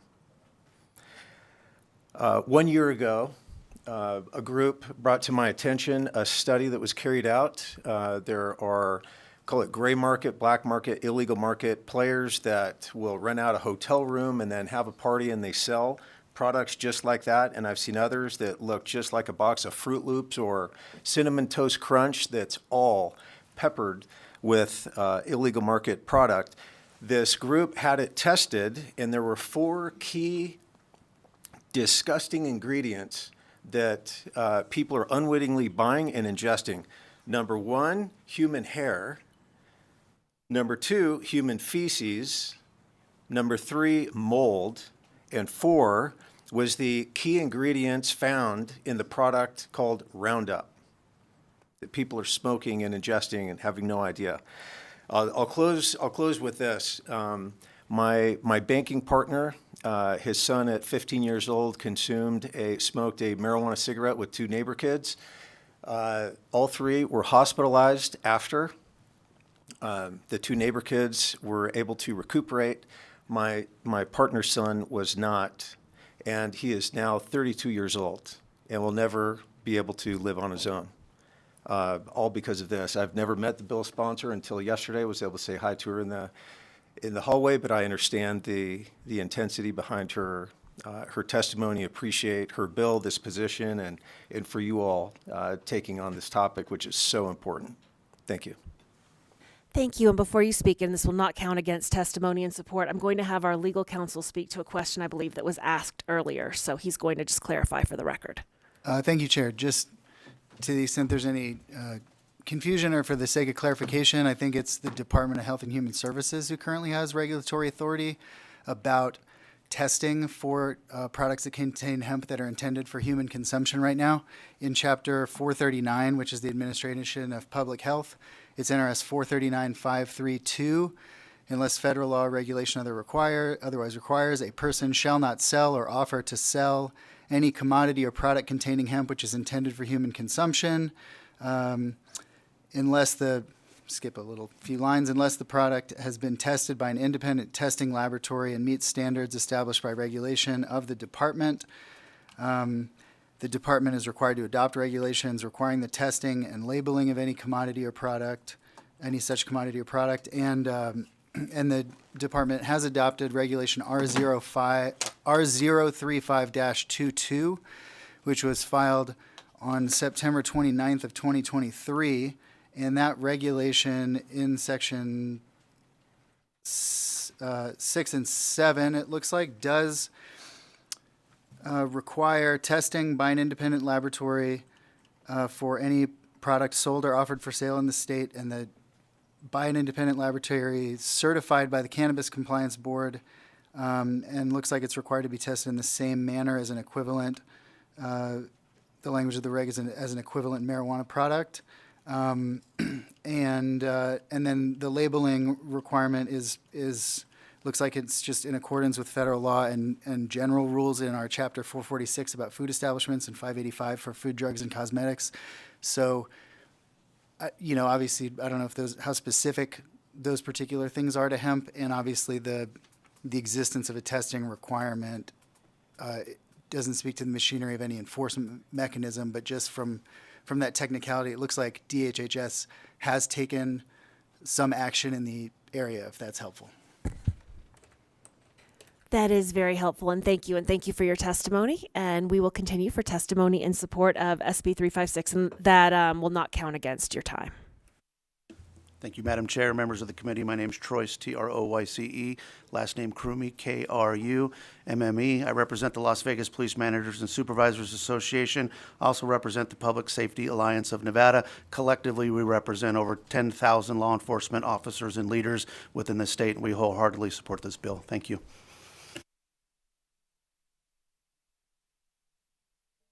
Good morning, Chair and members of the committee. Jacqueline Wynn, NGUYEN, still affiliated or representing the Nevada State Medical Association, but I'm also a volunteer with the PAC Coalition and do quite a bit in the community regarding substance use abuse and all of those challenges. I ditto everything that was said in presentation, but I think more that I'm here as a mother of 14-year-old twins and a 9-year-old boy. And it's heartbreaking to me that this is a concern, not necessarily just for my twins, but for my youngest as well. So I wholeheartedly support this bill. Thank you. Thank you so much. And we are going to move to Las Vegas for testimony in support of Senate Bill 356. Morning, Chair Pacino and members of the committee. My name is Harrison Bohn, Harrison Bohn, from Brownstein on behalf of Deep Roots Harvest, a licensed cannabis establishment. Deep Roots Harvest is here in full support of SB 356, and we believe this bill is necessary to restore safety and compliance standards in our community and industry. There's a stark difference in how cannabis products and intoxicating hemp products currently function in the marketplace. Licensed cannabis manufacturers and retailers have numerous safety and compliance guidelines put in place from this legislature and the Cannabis Compliance Board that promote public health, and the sales of our products help fund Nevada education. In comparison, the intoxicating hemp industry does not adhere to these standards. Rather, they sell intoxicating hemp that is unregulated, untested, and untaxed. For example, their products do not have the same stringent advertising and packaging requirements, and there are products which may appeal to children and could even be indistinguishable to consumers, which can confuse the products for ordinary candy or anything related to it. Additionally, because they do not have the same testing requirements, these products can produce varying intoxicating effects, which may contain an alarming level of THC. The difference in safety and compliance standards creates a competitive disadvantage to licensed cannabis operators who currently have thin profit margins. Nevada should be supporting the legalized cannabis industry that has invested millions in our economy, helps generate millions for our state education fund every year, and keeps up a very high community standard for public health. We believe SB 356 is a common sense fix to our industry and strikes the correct regulatory balance and addresses the concerns I mentioned above. We urge the committee for their support today, and thank you for the time and consideration.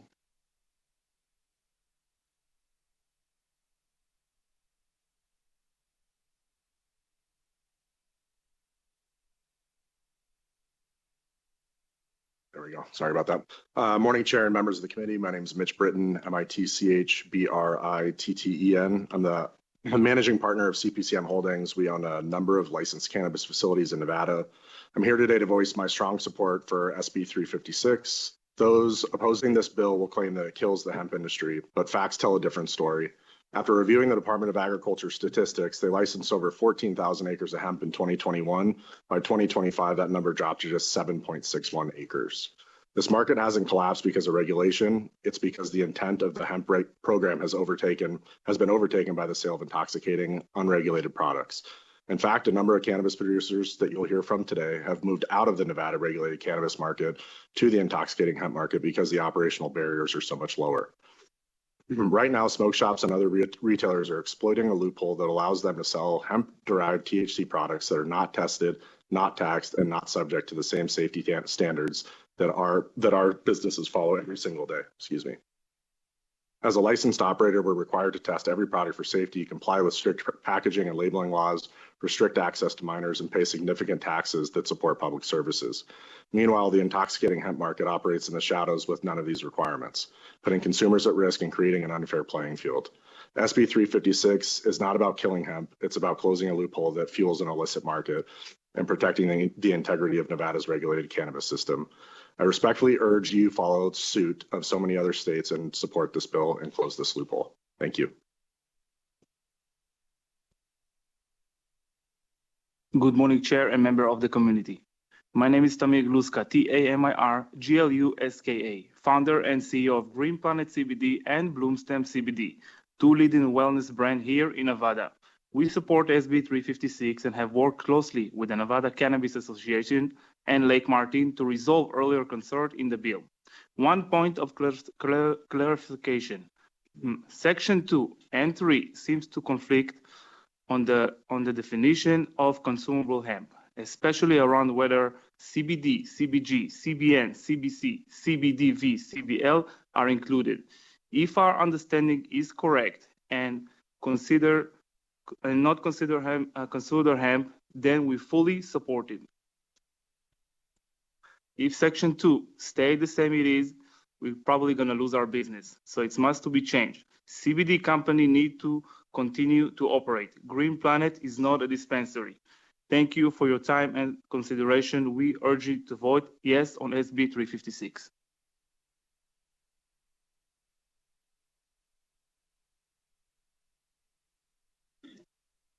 Good morning, Chair, members of the committee. My name is Paola De La Cruz, DELACRUZ, the head of marketing for Green Planet CBD and Bloomstem CBD. I also respectfully submit my position for SB 356. Since launching in 2018 on the onset of the CBD movement, we have remained committed to authenticity, product integrity, and ethical practices. Our mission has always centered on wellness, pain management, and supporting the overall well-being of our customers. We serve a diverse and health-conscious consumer base, including many visitors from around the world. We support the direction of this bill and amendment and appreciate the state's efforts to establish clear regulatory frameworks. We look forward to continue working collaboratively with legislators, regulators, and industry stakeholders to ensure that Nevada remains a leader in safe, accessible, and innovative CBD commerce while making the necessary amendments that protects good actors doing good business. For these reasons, we ask this committee to vote for SB 356. Thank you. We'll take one more speaker in Las Vegas, and then we're going to move to the phone lines, and we'll come back if there's time. All right. Good morning, Madam Chair and members of the committee. My name is Shannon Lux, SHANNON LUCKS. I'm the head of product development, compliance, and wholesale for Green Planet CBD and Bloomstem. We are in support of SB 356. We operate 6 Nevada locations. We proudly serve a diverse clientele from active seniors in their 80s to busy professionals in their 30s who rely on CBD, CBG, and CBN as a health supplement, not an intoxicant. We do not operate as a dispensary. We are wellness providers.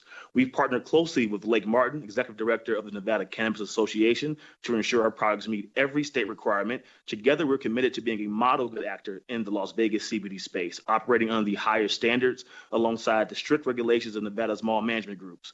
We do ask for more clarification in Section 2 and 3 to include non-psychoactive THC-free cannabinoids like CBN and CBC. We go through rigorous testing. All of our products undergo third-party lab testing from NVCan labs and other laboratories in the state. We are currently in line with the 2018 Farm Bill's requirements, confirming THC levels below 0.3% and verifying purity and potency. We maintain certificate of analysis for every batch and stand ready to provide them from regulatories at any time. Our focus is wellness, not intoxication. We are trying to reduce inflammation, improve sleep, and support overall health. We do not manufacture or sell psychoactive cannabinoids. We formulate rich products in CBD and CBG and other non-intoxicating compounds like CBN, catering to customers who want relief without the high. We urge you to adopt balanced regulations and protect health without stifling legitimate wellness industries. We stand ready to work with this body, with the Nevada Cannabis Association and the CCB, to ensure Nevada remains a leader in both consumer safety and CBD wellness products. Thank you for your time and consideration. We are in support of SB 356. Thank you so much for your testimony, and we are going to move to the phone lines because we want to make sure that in addition to our physical locations, those that are joining us by the phone also have an opportunity to participate in the legislative process. So with that broadcast, we have about 10 minutes left, maybe 11, depending on testimony, though really 10. Please provide anyone who's in support of Senate Bill 356. If you would like to testify in support of Senate Bill 356, please press star 9 now.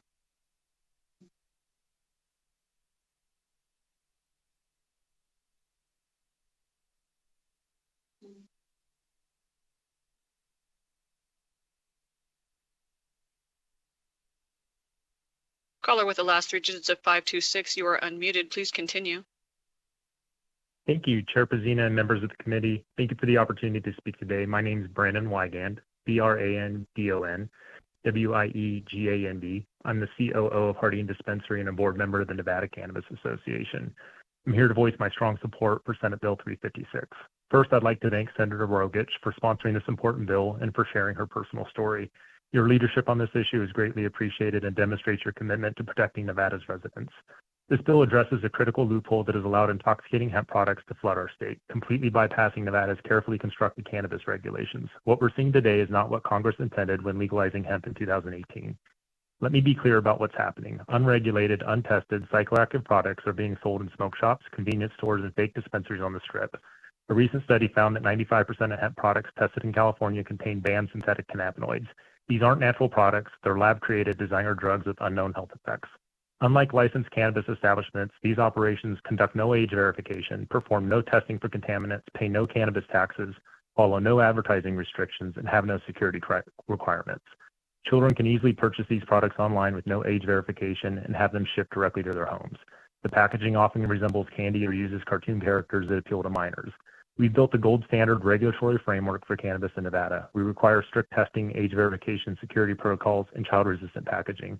SB 356 simply ensures that all intoxicating products are held to those same standards. This bill will not affect non-intoxicating CBD and CBG products. Those will still be available outside of dispensaries. What it will do is protect public health and safety by ensuring intoxicating products are properly regulated. I strongly urge your support for SB 356. Thank you for your time.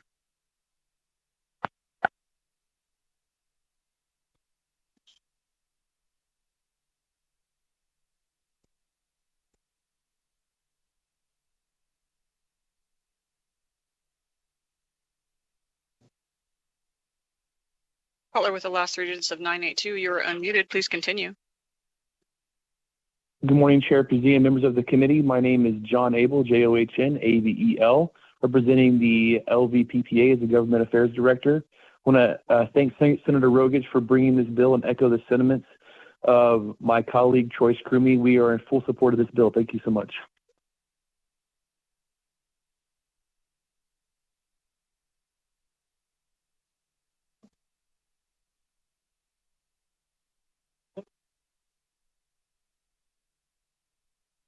Caller, please continue. Good morning, Chair and members of the committee. My name is Bob Kuroko. I'm the CEO of Silverline Farms. We've been the largest hemp grower in the state of Nevada for years now. And I'm the CEO of the company, but I'm also the CEO of True Harmony Company. We are a licensed cannabis license holder for cultivation and production. And I support State Bill 356. I just wanted to say candidly, the hemp loophole in the 2018 Farm Bill is being abused by, I'll call them bad actors, intoxicating hemp coming in from out of state, synthetics. They're modifying current cannabinoids into something it was never intended to be. And it's really coming in through a legally compliant hemp door, and then it's being modified after. They're extracting, they're concentrating, they're changing, and they're using chemicals to convert. And it was really never intended to be that way. So the other thing I wanted to call out is There needs to be an easy way for law enforcement. They need to have clarity around who the bad actors are so that they can do enforcement. I just want to say it's really important that this committee move this along. I fully support SB 356. We have to do this for public safety and to protect the regulated industry. Thank you very much.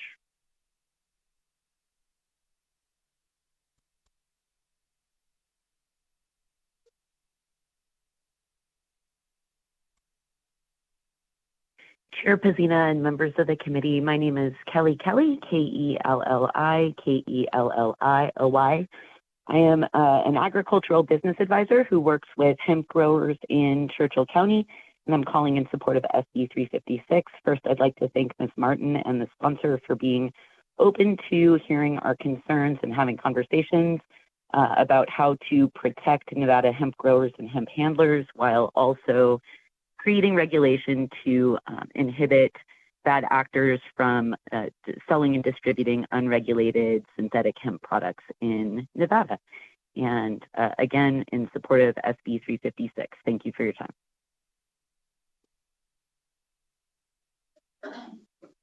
Chair, you have no more callers at this time. Thank you so much. That gives us time for our two members who would like to testify, our two audience members who'd like to testify in support of Senate Bill 356 in Las Vegas. Please proceed when you're ready. Madam Chair and members of the committee, good morning. Madam Chair and members of the committee, good morning. My name is Tommy Jones, TOMMYJJONES. On behalf of Green Planet and Bloomstem CBD, a wellness company, we are in support of Bill 356 for regulatory framework in the hemp industry. We ask you allow, with proper testing and regulation, the sale of non-psychoactive and non-synthetic cannabinoids, specifically CBD, CBG, CBN, and within compliance. These products are not psychoactive and offer several health benefits. In compliance with the bill, we do not sell any product with synthetic cannabinoids. Our products are solely focused on health and wellness benefits for pain relief, anti-inflammatory, and mental health benefits. We do feel the bill in Section 2 and 3 language is confusing. We need to clarify that CBD and other non-psychoactive, non-synthetic cannabinoids such as CBG, CBN, and others are regulated and allowed for sale. Thank you for your time.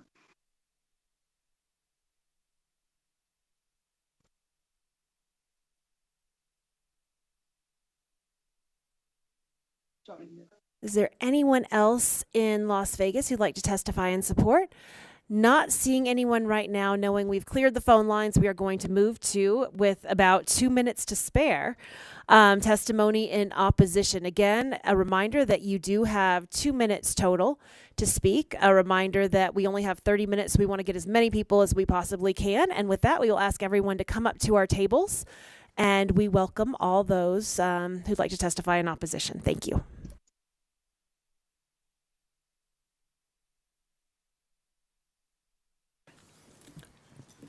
Good morning, Chair and members of the committee. My name is Tyler Klimas. That's spelled Tylerklimas. I'm here today representing the Hemp Beverage Alliance. This is a trade association and advocacy group made up of hemp-derived beverage makers across North America. Testifying today in opposition to SB 356 and the proposed amendment as it's currently drafted, but I would like to acknowledge and thank Senator Rogich for her willingness to engage on this bill, as well as Director Martin for the conversation that we had, and I look forward to having more conversations. First and foremost, we share the concerns about unregulated hemp-derived products discussed today, especially those products that are high potency, made with no oversight, untested, and available in places where those who are underage are gaining access.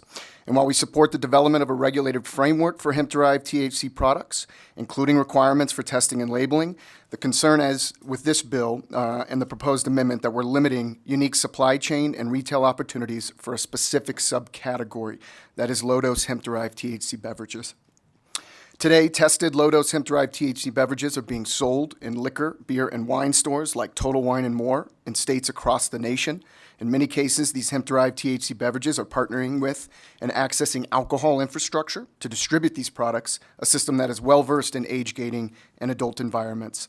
States are generating tax revenue from these THC beverage sales in expanded and state-licensed retail environments like alcohol stores, And that's tax revenue that can be used not only to administer new regulatory demands, but also to combat the greater illicit market, including the types of products that you see on this slide. So what we hope is that we can continue to work on this legislation and put Nevada in a position to lead in policy approaches to the ever-changing world of legal THC products. So with that, committee, I thank you for the time today. I thank the bill sponsor, Senator Rogich. I thank Director Martin for offering to talk more about what a beverage carve-out might look like, and I hope we can continue to engage on this issue as the legislation moves forward. Thank you. Right on the dot. 2 minutes. We do have a question for you, though, from Senator Steinbeck.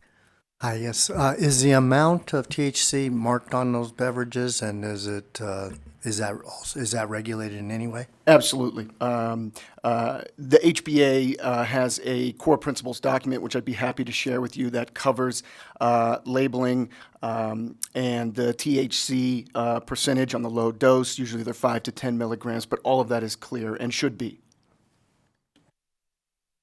Okay, and that's tested as well? Does that go through testing? Yes, these products that are being sold in these liquor stores are tested, and they also have COAs, so certificates of analysis that go along with them. Thank you, sir. Thank you. Okay, thank you so much. Our next speaker. Edwin Efraimov, EDVIN, EFRAIMOV, and I represent Retail Group. Madam Chair, members of the committee, senators, dear friends, thank you for the opportunity to speak today. I'm here to express my very, very deep concern with this bill. I am a small business owner in Nevada, and I'm proudly, for the past 5 years, I've contributed millions of dollars to the state of Nevada. Not only by just creating jobs, also contributed millions of dollars to the federal government. Throughout this time, I've employed hundreds, if not thousands, of individuals. And my business had worked collaboratively with local authorities, including the city and the county, in order to uphold the highest operational standards in the industry. We have demonstrated what responsible, compliant, and community-focused business practices look like in the retail hemp industry. We don't sell any synthetic THC products. We don't sell Delta 8. We don't sell THCA. We buy all of our products from a local GMP-certified manufacturer here in Nevada, and we're proud of buying it here in Nevada. With all due respect to the author of the bill, and I do have a lot of respect, I must plainly state the purpose of this bill is singular: to dismantle a federally legal industry, seemingly to benefit a federally illegal industry. If passed, this bill will result in thousands of Nevadans losing their jobs. It will force local manufacturers, farmers, and distributors, retailers, completely out of business, including myself, cutting off our ability to operate under these irrational requirements. It is my understanding that the driving interest behind this bill stems from individuals within the marijuana industry, as you could see. Sir, we're actually at 2 minutes, so if you'd like to make a closing statement for us. Yes, please. Let me be clear, we're not competitors with the marijuana industry. We offer something completely different than what dispensaries offer in Las Vegas. Our products provide proven health benefits without the psychoactive effect that the marijuana industry provides. I urge you to vote no on this bill. Stand beside the thousands of Nevadans, business owners, Thank you workers, so and much. hemp We'll have you users. provide your comments in total to the committee secretary. I believe, though, you might get another chance to speak because Senator Daley has a question. Thank you, Madam Chair. And so a couple of things you said. You said you sell things that have a proven health benefit. How can you say that is true when you have to go through all the science to say that? That's number one. Number two, do you sell these products? You claim that. Have you met or complied with the packaging, labeling? Can you tell me what's in those products? Is it labeled? Has it gone through the health department's checking and testing and various things? Or is it just about your profit motive on this. And be sure to answer. If it hasn't gone through the health department checks and all that kind of stuff, don't tell me it has, because that would be against the law in this committee. Absolutely. Well, first of all, of course, our products are all tested. Thank you so much. I'm going to have you state your name for the record, just so we have it on record, and Do I thank have you. to press this? No, it's pressed. Edwin Efraimov, EDVIN. Well, of course, our products are tested. Our products are tested. The labelings are on it. They're manufactured, as I mentioned, in a GMP certified facility here in Nevada. Now, as far as the science behind the benefits, I would definitely like to have our colleague answer that question. He's more on the science side of things, or more on the business side of things. And I've heard a lot of things here talking about, we sell these products to underage, individuals. In our business license in the county, it actually states, we set the grounds for the business license. We implemented, we initiated to require security, ID checks, testings, product liability insurances, employee handbooks and trainings on how to sell these products. So we have all of that. I mean, all the accusations that I've heard that there is no testing, that people are dying from that, Very quick. Yeah. a lot of it is not true, I'm sorry to tell you. Very quick. All right. So the proven health products, that's going to be some documentation you have. Get it to me. Yeah, absolutely. And then testing by Department of Health and Human Services in accordance with the statutes that was read to us by legal. I'd like to see that as well. We have a batch number, by the way, for every product, so you could always trace it back to every purchase. Thank you very much. I'm going to have you guys be quick, though, because we have to give this room away soon, and we have one more hearing, which means that hearing may not happen if we take too long. So please proceed. Yes, ma'am. So which section of this bill would prevent you from selling legal and legitimate products? Well, it pretty much, listen, with all the respect, we understand there are some bad players, but when you require limit of detection on CBD, that means that, you could detect a 0.01% THC and the product already cannot be sold.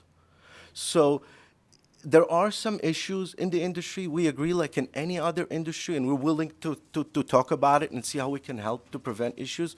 But hammering down the industry with regulations that are going to be completely impossible for us to operate, we're not going to be able to sell hemp products that you could buy anywhere in the country, simply because the testing requirements are not possible. And we have our colleague Patrick could give you more answers on that and in terms of the product and the requirements. But it sounds like to me that we have 49 states or so trying to catch up to this right now. Trying to catch up. Did anybody pass anything like that so far? I mean, I want to see a state that completely banned hemp. You have to understand, hemp is not marijuana. The dangerous drug is marijuana, not hemp, with all due respect. And now blaming hemp on something that has no psychoactive effect. Are there any synthetic THC products? Yeah, there are. And Cannabis Compliance Board can go in there and catch those guys and arrest the products. But going after a whole industry just because seemingly, to benefit another industry, in my view, it's very anti-competitive. Thank you. We are running out of time, and I want to give the full 30 minutes, and I want to be able to hold the third hearing today. So we are going to move forward, but thank you. Hi, Madam Chair. For the record, my name is Caitlin Couturier. That's Couturier, and I will start by introducing myself. I'm here with the retail group with Edwin Efraimov. I've been with them since 2019, and I started as a cashier at their singular kiosk, and I'm now their director of operations. I want to point out some irony and falsehoods in the initial presentation. The photo on the right is actually our products. It's ironic that the back of the products were not photographed. Every single one of those products has the ingredients listed on the back, has the GMP certification on the back, has a QR code or a batch number linking directly to a certificate of analysis that is from a CCB licensed lab in the state of Nevada. I would like to thank the legal counsel for pointing out the health the SHHD requirements because we have followed those for the past 6 years. We hold COAs on file for every one of our products that we have. That photo also could not have been taken without having an ID scanned at the entrance of our building. Everybody who enters any one of our stores has their ID scanned by a tobacco enforcement unit scanner and is verified to be over the age of 21 with a legitimate ID. So there are a lot of falsehoods in what was presented today. There are problems within the industry. There are synthetic cannabinoids on the market, but there are people who are not selling those. There are people who are producing legitimate hemp products, and they failed to let you know that you cannot produce a full spectrum or broad spectrum CBD tincture or lotion without a limit of detection. You cannot produce a CBD tincture that is broad spectrum or full spectrum without traces of THC, which is why the federal government set forth the 0.3% THC cap. And with that, I'd like to urge you to vote no on SB 356 or listen to the cannabis industry and make amendments. Thank you so much, Mr. Wachter.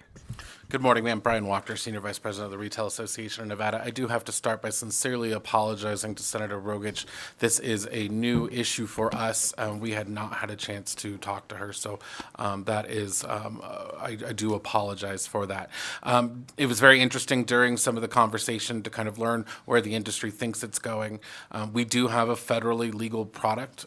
We want to make sure that our retailers are complying with the laws at HHS and making sure that there is an avenue there. We do want to echo the comments of the Hemp-Derived Beverage Association. We do think that there is a legitimate, very easy legal licensing path forward to making sure that low dose hemp beverages can be sold in age-gated businesses here in Nevada. The cannabis industry is not the only age-gated industry in the state. We've been very good at it. We've been doing it for a lot longer than we've allowed cannabis here in the state. So we do think that there is a path forward, and we hope to take up Lake on her offer to be able to work on that language. And so appreciate your time, ma'am.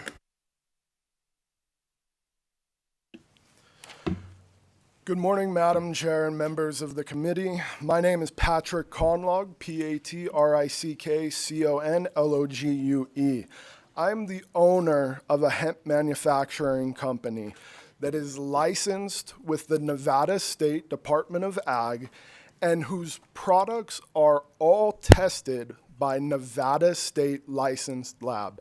Every single product we make goes to a state licensed Nevada lab and creates a COA behind it. Full transparency. I'm also an individual who's dedicated my entire life to the cannabis plant, working in collaboration with and consulting for state licensed facilities here in Nevada and all across the country, including institutions such as the Louisiana State University, among many others. I'm here today to express my strong and clear opposition to SB 356.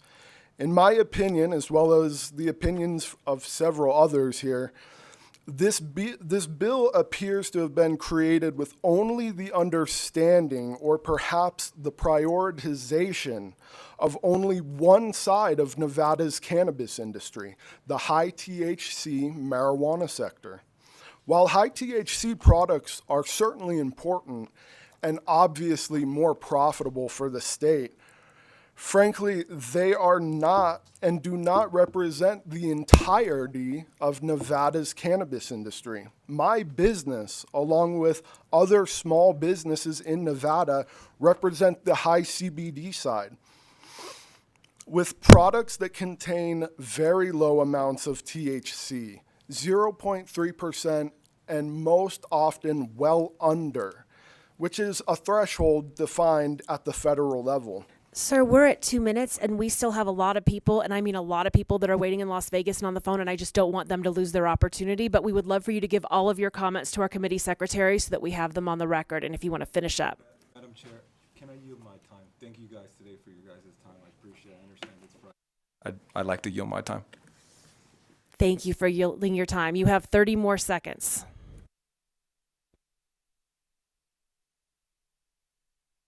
I'd like to speak with Senator Rogich directly. I want to say I can recognize her protective intentions behind SB 356. However, in my opinion, it lacks a critical understanding of our CBD side that's absolutely necessary to avoid devastating and unintended consequences to many businesses. Senator Rogich, voting no on SB 356 is not a loss. It's a massive opportunity to create something better for all of Nevada. Together in collaboration, I believe we can draft a bill that is much more effective. And I know myself and many others here today would be honored and grateful to work on that. Thank you so much. Thank you. And the gentleman who yielded his time, if you can state your name for the record as well. But turn on the microphone for me. Orlando Angulo, Orlando Angulo. Thank you both so much. We're going to take one more person in Carson City, then we're moving to Las Vegas. I'm not sure if we're going to get back to Carson City, but we can try.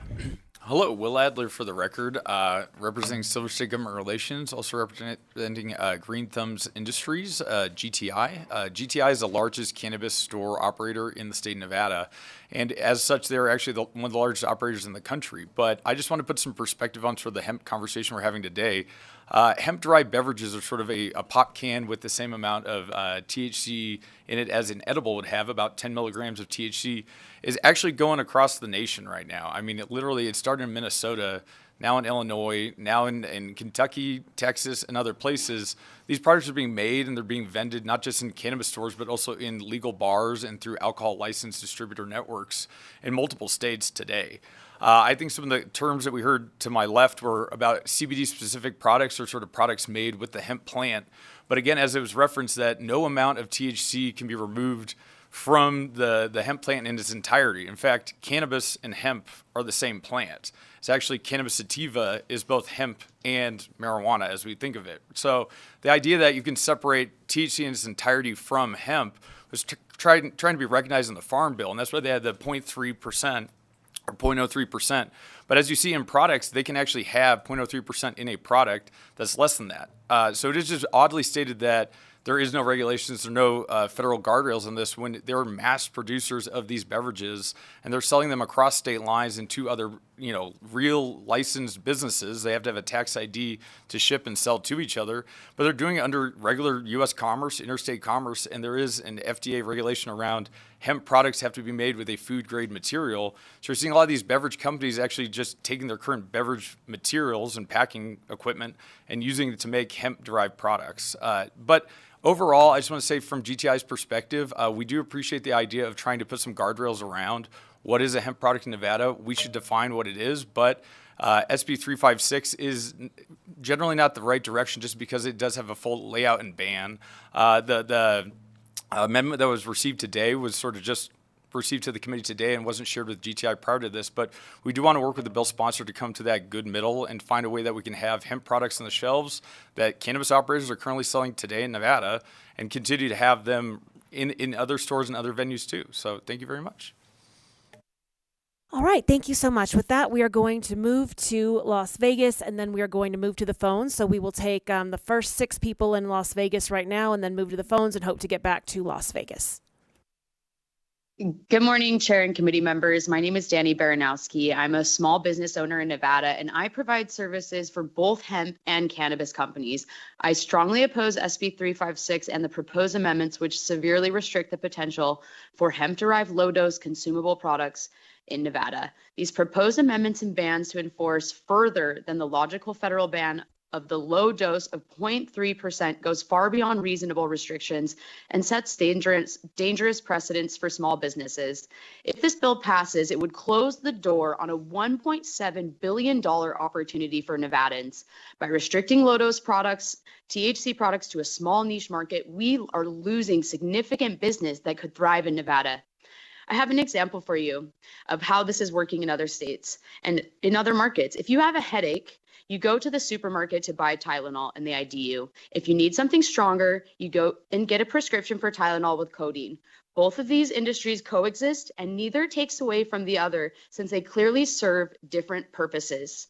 And thank you, Colomay, for recognizing, and others, that there are low-dose products that are in accordance with federal health and safety regulations. There are brands creating safe and lab-tested products and low-dose products that are succeeding, and they do not want to operate here with this increased regulation. Yes, there are 49 states looking at regulations. They are not banning, as was implied. Your speakers are hiding behind these bad actors and making these blanket statements that are really going to harm the future and economic opportunity of Nevadans. And the best positioned stewards of these low-dose products are existing in high-dose products as well. If you ban this, these Nevada producers that already have the infrastructure in place, they want to meaningfully extend their operations into the growing space and bring these revenues home to Nevadans and their jobs. The total addressable market is shrinking, and these operators deserve the chance to participate in a global industry, and these regulations are threatening that on the premise that it's harmful to public health and safety. That the people that are being bad will continue doing bad, just as Ellis mentioned. They will find another loophole, and these regulations are harmful and illogical. We need to follow the federal allowance, which follows, I think, most people's line of logic. Thank you. Thank you so much. And just a reminder, if you ever want to say me too or ditto, that's okay, because we might not be able to get very many speakers in Las Vegas or over the phone, and I want to get as many as possible. So let's keep powering through and making it quick, and thank you all for being here.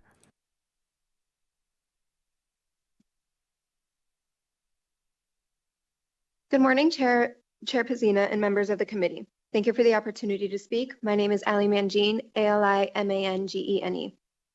And I serve as the operations manager at a GMP and ISO 9001 certified hemp manufacturing facility here in Nevada. I oversee the systems that ensure our products are made safely, consistently, and with full traceability. Our certifications require strict operational controls, third-party audits, and continuous training.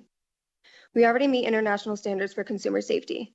Under GMP, batches we produce are tested to ensure it meets quality and safety standards. ISO 9001 ensures ongoing accountability and continuous improvement across every level of our operation. This is real science-based regulation, and it works. We fully agree that the hemp industry should be regulated. In fact, we welcome it. We support mandatory product testing and would even recommend requiring GMP and ISO certification as a baseline for all manufacturers. That's how you build trust and ensure consumer safety. SB 356 doesn't stop at creating oversight. It restricts us to only 2 cannabinoids, cutting off lawful innovation, and transfers regulatory authority from the Department of Agriculture, an agency that has worked closely with the hemp industry, to a different framework. This shift introduces uncertainty and raises concerns about whether hemp-specific operations will be fairly and appropriately regulated. This bill could unintentionally harm companies that have already invested in rigorous compliance, responsible practices, and safe product development. It also risks reducing consumer access to trusted products while slowing innovation in a fast-growing industry. We believe there's a better path forward, one that builds on existing systems, encourages high standards, and prioritizes public safety.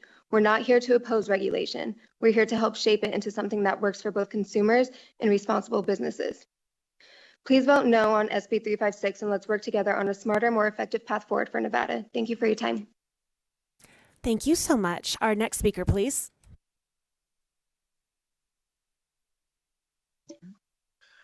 Good morning, Madam Chair and committee members. My name is Carly Krieger, CarlyKryiger. I'm a Nevada licensed attorney and also a CCB Independent Consumption Lounge licensee. I'm here today to express my opposition to SB 356. I support meaningful regulation in the interests of health and safety. However, that is not what is being presented with this bill and the proposed amendments. I oppose it not only for all the reasons you've heard and will hear today, the bill's overreach, the poor understanding of the industry, and the death of many small farmers and businesses, but also for the limits this places on CCB licensees like myself. This industry is already so regulated and stigmatized, it makes operating, let alone starting up, nearly impossible and financially difficult. For over 2 years now, my business partner and I have encountered roadblock after roadblock in just finding a suitable location. And as of today, There are 0 independent consumption lounge licensees operating. This novel branch of the cannabis industry is already struggling to exist. Prohibiting or even unreasonably limiting the product line we can offer in our future lounge is another hindrance to us. There are already only a limited selection of compliant infused beverages we could potentially offer in a bar-like lounge setting. And CCB licensees are able to create these products now, and they're not. The passing of this bill eliminates an entire revenue stream for us. It is a detriment to our business plans and concept. I also want to mention, I too am a mother to a preteen. My heart breaks for all the parents hurting today. However, this bill won't prevent or eliminate our fears about street-bought drugs being laced.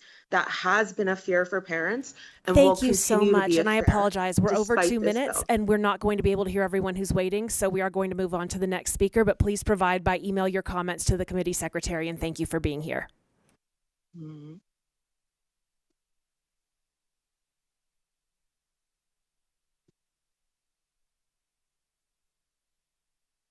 Please begin. Good morning. My name is Anja Wenzel, Anjawenzel, and I'm here today to strongly oppose SB 356. I came to the US in 1996 from Germany and made Las Vegas my home. For many years, I worked in the corporate travel industry, but like so many others, the pandemic changed my path. I followed my passion and opened a natural health and wellness store, a space centered around healing, community, education, and transparency, focused on CBD, kratom, and kava. As a woman and immigrant-owned small business, this store is more than a business. It's a mission, inspired by my son. My adult son, diagnosed with autism as a child, struggles with severe ADHD, anxiety, and depression. After being prescribed antidepressants, he survived 2 suicide attempts. It was only after discovering full-spectrum CBD that his life began to stabilize. Today, he's able to work, function, and live with balance, something that would not have been possible without access to natural alternatives like CBD. And he's not alone. I hear stories like this every day from customers who come to my store to find relief. CBD has helped them manage pain, anxiety, insomnia, and more. They value not only the products, but the calm, private, and educational environment my store provides, where they can ask questions, feel safe, and learn how to use these products responsibly. And they leave with hope. They come back not for a high, but for healing. They come back with gratitude, saying, "You helped me sleep again," or "You helped me manage my panic attacks." If SB 356 passes, you'll be forcing people like my son and thousands like him to access their CBD products in dispensaries. I'm certain that many of my customers would no longer feel comfortable doing so. The privacy, education, and trust they found in my store simply does not exist in that environment. This bill won't protect consumers and would not only shut down my livelihood, but Ma'am, limit access. thank you and so much. We're vulnerable actually at 30 minutes, and we still have 2 more in Vegas and at least 1 on the phone, so we do need to cut you off, but please provide your testimony in writing to the committee secretary, and that's from the 30 minutes before we had some questions asked. But we are going to move to the next speaker in Vegas if there is one. If there is not, we are going to move to the phone lines because I know there's a lot of people waiting, and we do want everyone to have an opportunity. So, sir, we'll go ahead and have you speak in Vegas, and then we'll move to the phone lines.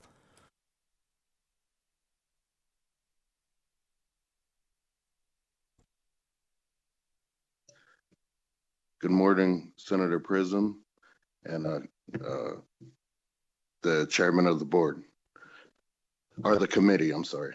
My name is Giano Amato, spelled Giano Amado. I'm here, I have a licensed business here in Nevada. And I would like to state that there was a lot of falsehoods made today, okay?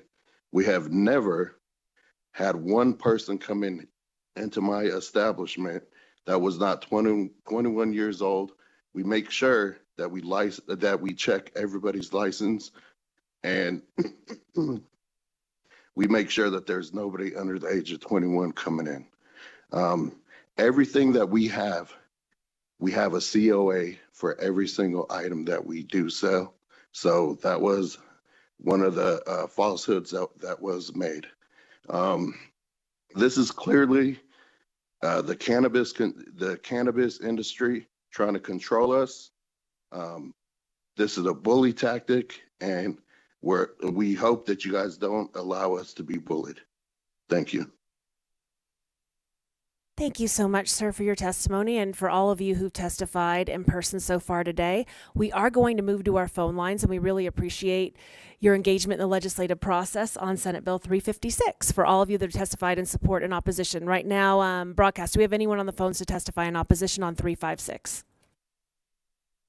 If you would like to testify in opposition of Senate Bill 356, please press star 9 now to take your place in the queue.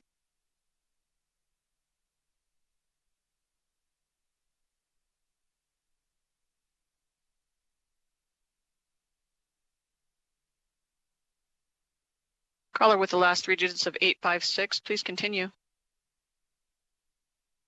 Good morning, Chair and committee members. My name is Christina Ullman. I'm a resident in Senate District 8 and a small business owner servicing both hemp and cannabis clients in Nevada, Arizona, and New Mexico. I'm here today to speak in opposition against the proposed amendments submitted by the NCA to ban all 3.3% or less THC products that are currently federally legal under the Farm Bill. These amendments will threaten compliant hemp companies from operating in Nevada, as well as restrict significant taxable revenue for our state. I fully agree that products above 0.03% THC should be sold in dispensaries and that the production of synthetic THC and cannabinoids should not be allowed. I urge you to reject the NCA's amendments and look to states like Minnesota, where a balanced regulatory approach has been implemented. Minnesota has generated approximately $200 million in tax revenue in the last fiscal year alone with low-dose THC products. Banning these products would be a missed opportunity to our state and punish those that are operating compliantly. It's particularly concerning that given most of this support in this bill has come from dispensary owners whose narrow interests don't reflect the broader potential of Nevada's hemp industry and consumer demand. In a dispensary, you can purchase a 100-milligram product and numerous products that are 80% potency. Yet here we are discussing banning products that are 0.03% or less. These products are not a threat to public health and safety. Synthetic THC products are. These products are not also what is not causing the cannabis industry to decline. It is the strict policies, regulations, and high tax rates that are hindering the growth of dispensary owners and brands' profit margins. If a teenager really wants to get high, they are not going to consume a product that contains 0.3% less THC. Again, I urge you to reject the NCA amendments to ban safe hemp products and focus on banning synthetic THC. Thank you. Thank you so much, broadcast. Is there anyone else waiting? I think we might have had a few give up on us. Chair, you have no more callers in opposition at this time. Thank you so much. I really appreciate all of the robust discussion today. And again, I thank everyone so much for coming out to engage in the legislative process. With that, we are going to move to testimony in neutral on Senate Bill 356. I had a feeling you may be coming up to join us, Director. Good news, Chair. I only have 26 minutes, so we're good. Kidding. James Hum, Executive Director of the Cannabis Compliance Board, JAMESHUMM. I will keep this brief. Just want to thank Senator Rogish and Director Martin for reaching out to us on this on the fiscal note as introduced. As they've kind of shifted the language, we are confident that we can get that fiscal note down significantly from that $2 million. So as the committee makes a decision today, don't let that deter you in your determination, because we are committed to working on that. With the caveat, though, that we want to make sure that if this does come to us, we want to be able to enforce it properly. We believe the bill addresses that, or will address that, as we continue to work on language. But we are working diligently with the bill sponsor and Director Martin to reduce that fiscal note. Thank you. Senator Ellison does have a question for you, Director. I'll make it quick. You hear the testimony, is the 0.3% below legal in Nevada? James Hum, for the record. My apologies. What was the question, Senator? They're talking about the 3%. Is that legal in Nevada? Over 3% is not legal in Nevada. Over, but anything below? Anything below is legal. Okay. Correct? Yes. Sorry, I was checking with my very smart science person. So would that amendment that they just talked about, would that amendment change that? It would not change the allowable legal limit. It would just change the regulatory structure. Thank you. Thank you. Thank you so much, Director Hum. I don't see any further questions for you, and I don't see anyone else in Carson City in neutral. I do, however, see someone in Las Vegas, and you may begin when you're ready, sir. Thank you. Ben Pennington, member of the LVDSA, but I'm mostly speaking today as a private citizen. And I want to thank Senator Rogich for her testimony earlier. It's quite touching. And it was in the microphone, sorry? Oh, my bad, sorry. About her story earlier. So what I can't help but notice is how many of those products targeted towards young people actually violate a lot of like intellectual property laws. Maybe one of the things that this bill needs to start focusing on is how much intellectual property is being violated in our state. Maybe the interest that what we need to focus on is the technique is advertising, not the industry itself, but just the advertising. That's all. Thank you. Thank you so much for being here today. And I don't see anyone else in our physical locations who'd like to testify in neutral. So we are going to move to the phone lines broadcast. Do we have anyone on the phones who'd like to testify in neutral on SB 356? If you would like to testify neutral on Senate Bill 356, please press star 9 now.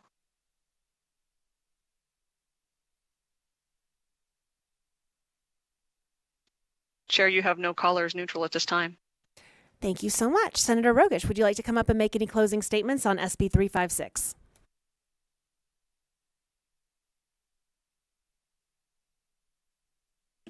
Thank you so much, Chair. I will be quick. I wanted to address a couple of points.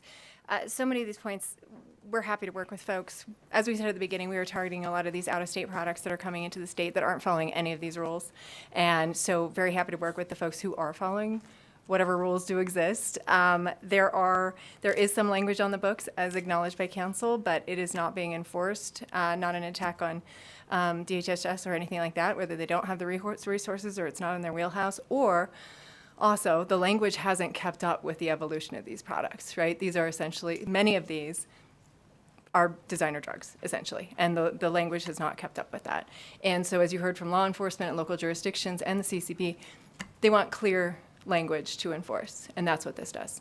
And so happy to work with the good operators. This will do nothing to impact their business, and happy to work on any issues if it does. But again, these are intoxicating products. They should be regulated. They're products that are going into people's bodies, and there should be minimum quality control. Thank you.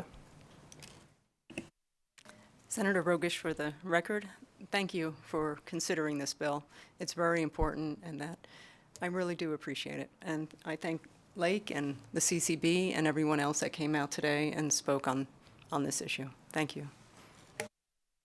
Thank you so much, and thank you to everyone, again, from the public as well who engaged on this. We really appreciate you getting involved in the legislative process, and we hope to see you back here time and time again.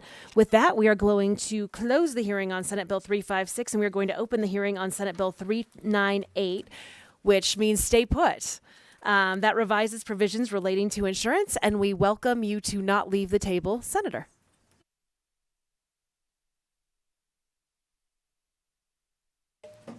Thank you, Chair. Good morning, or almost good afternoon, Chair and committee members. My name is Lori Rogich, representing State Senate District 11, which is in the southwest area of Las Vegas. With me today is Dr. Samantha Snyder, who is a board-certified dermatologist and is a board-certified and fellowship-trained MOHS surgeon. Also joining us by Zoom today is Kim Rosenberg, who is the managing partner of Mack Rosenberg Law Firm and represents individuals and families in disputes with healthcare payers for coverage related to applied behavior analysis therapy, other ASD-related therapies, and other mental health services. Also on the line to answer any questions is Hillary Freeman. She'll be available by Zoom. And Hillary is the founding partner of Freeman Law Offices and is a passionate advocate and civil rights lawyer to children who learn differently. little background information. I agreed to present this bill because of my family's personal experience. I know you heard about one daughter. I'll talk about the other daughter here today. Our youngest daughter was born with certain structural anomalies that required surgery as she aged. The physician prescribed the treatment, but the insurance company denied coverage, saying it was not medically necessary, and that we had to prove that the condition was congenital. The appeal process was difficult, and it required our daughter's surgeon agreeing to assist us in the appeal. After much back and forth and demand that a peer-to-peer review process occur with another doctor who understood the complex medical condition and the necessity for surgery, we were finally successful in overturning the denial. We were lucky to have the ability, the resources, and a willing doctor to push back on the insurance company. This bill will ensure that our state laws align with the Federal Mental Health Parity Equity Act. This alignment is not only a legal obligation, but also a moral imperative to ensure equitable access to mental health and other disorder treatments for all individuals. And with that being said, I'm going to pass it to Dr. Schneider. Hello, and thank you, Chair Pazina and members of the Senate Commerce and Labor Committee. My name is Dr. Samantha Schneider, SCHNEIDER. I am a board-certified dermatologist. I'm a board-certified and fellowship-trained Mohs surgeon. I practice in an independent private practice here in Carson City. As a practicing dermatologist, I see firsthand the harmful effects of prior authorization process that has become cumbersome and egregious, and that it actually is harming patient care. I'd like to give a couple of examples in my practice. So I am a Mohs surgeon, which means I take care of patients with skin cancer. Generally, patients with skin cancer on their face, but I take care of skin cancer in other locations as well.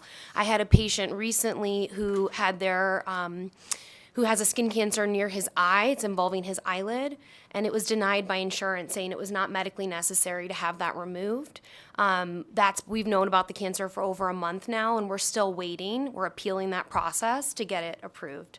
I have another patient who I recently saw who has a very aggressive type of skin cancer. He has a squamous cell, it's deeply invasive, it's wrapping around his nerves, it's very aggressive.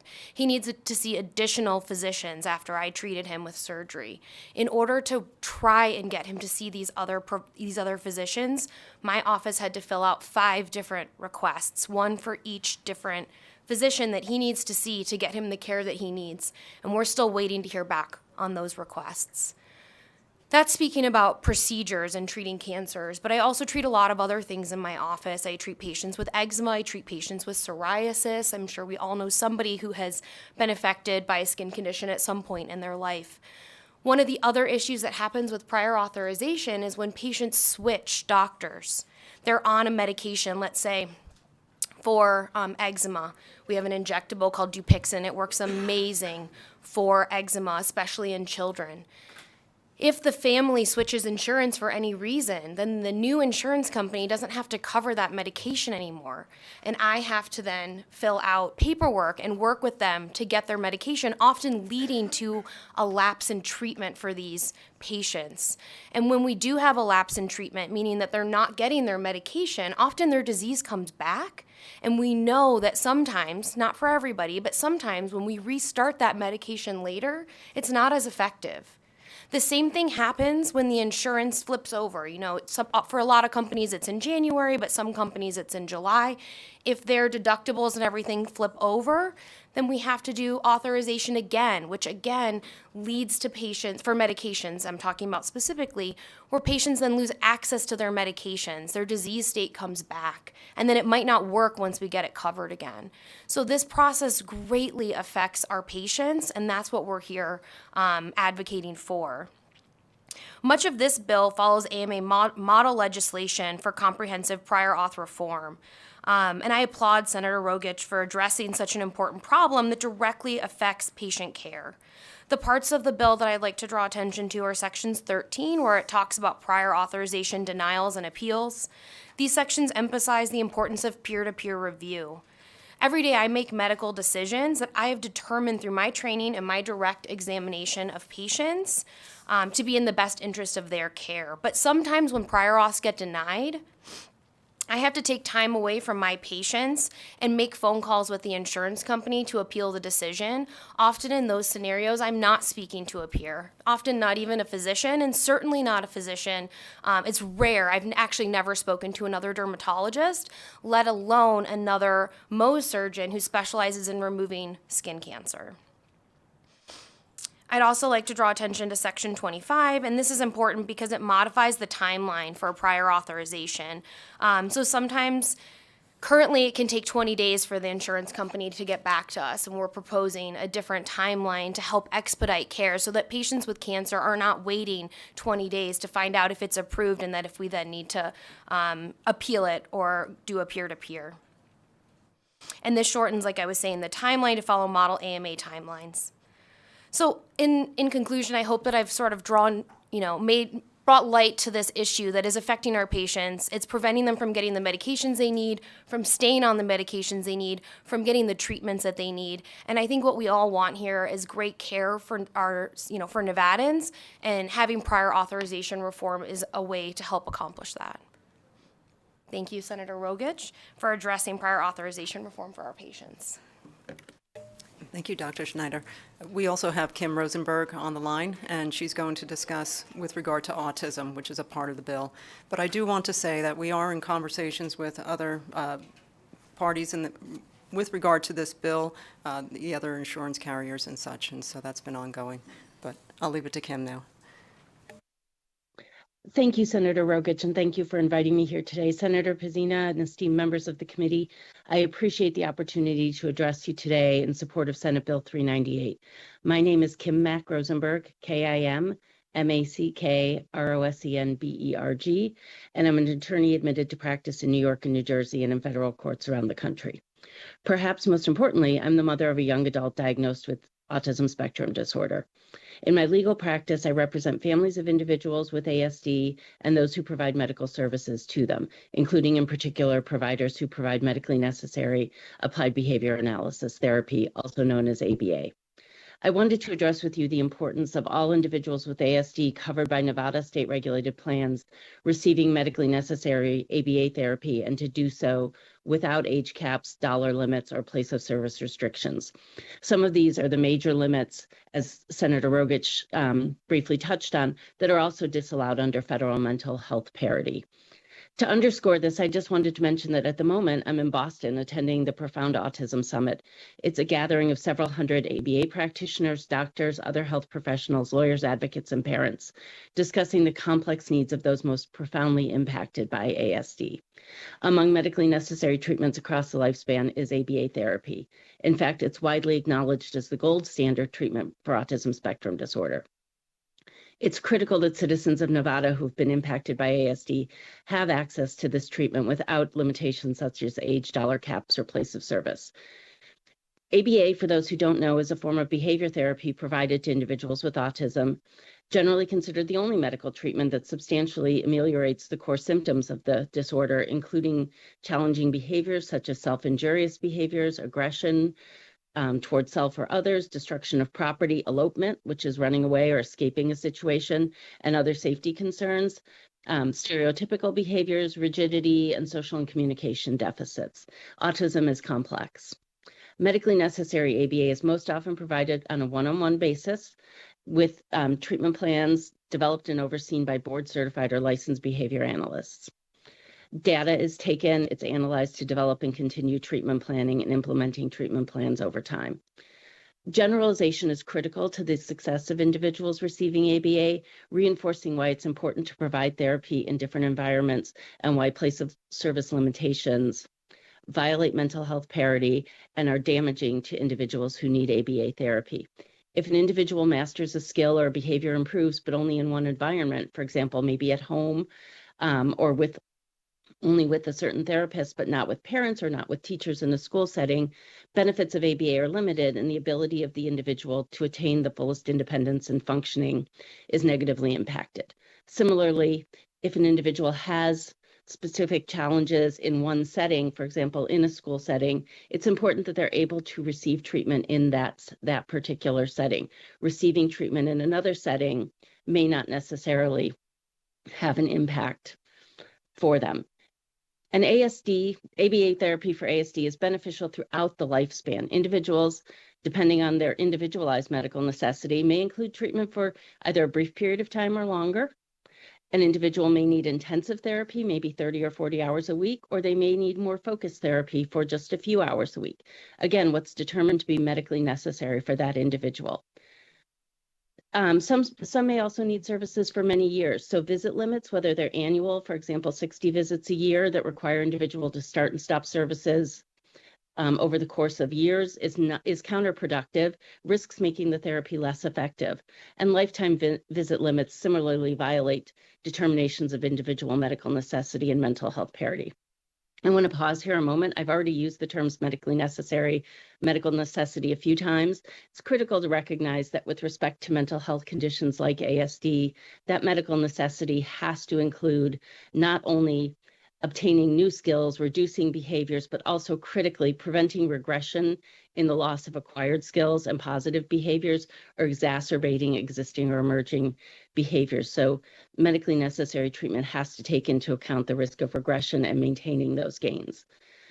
Some individuals require ABA on its own or for specific challenges. Again, those are no less important, those people who required focus ABA. It's important to recognize that any individual who needs ABA therapy that need may not end when they're 5 years old, 10 years old, 15, 20, 30 years old. Some people need it for an extended period of time, and it's important that that be made available to them. It's widely acknowledged that treatment does not stop based on age or based on a certain number of sessions. But yet, in many instances, ABA therapy, along with speech, occupational, and physical therapy for those with autism, often have these age limits, visit limits, and place of service limits.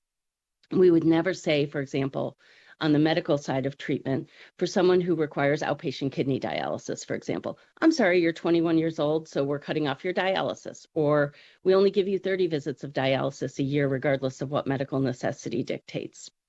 And I've seen people in my own practice well into their 20s and beyond who have benefited greatly from having ABA services, whether it's comprehensive for 30, 40 hours a week, or whether it's a more focused treatment plan. But especially for the more profound individuals, that extended period of intensive services can be life-changing. Families go from being unable to leave their home to being integrated more in their community. Sometimes individuals are able to have some sort of job and just to take advantage of opportunities that if they have particularly severe behaviors, they may be precluded from attending in the past.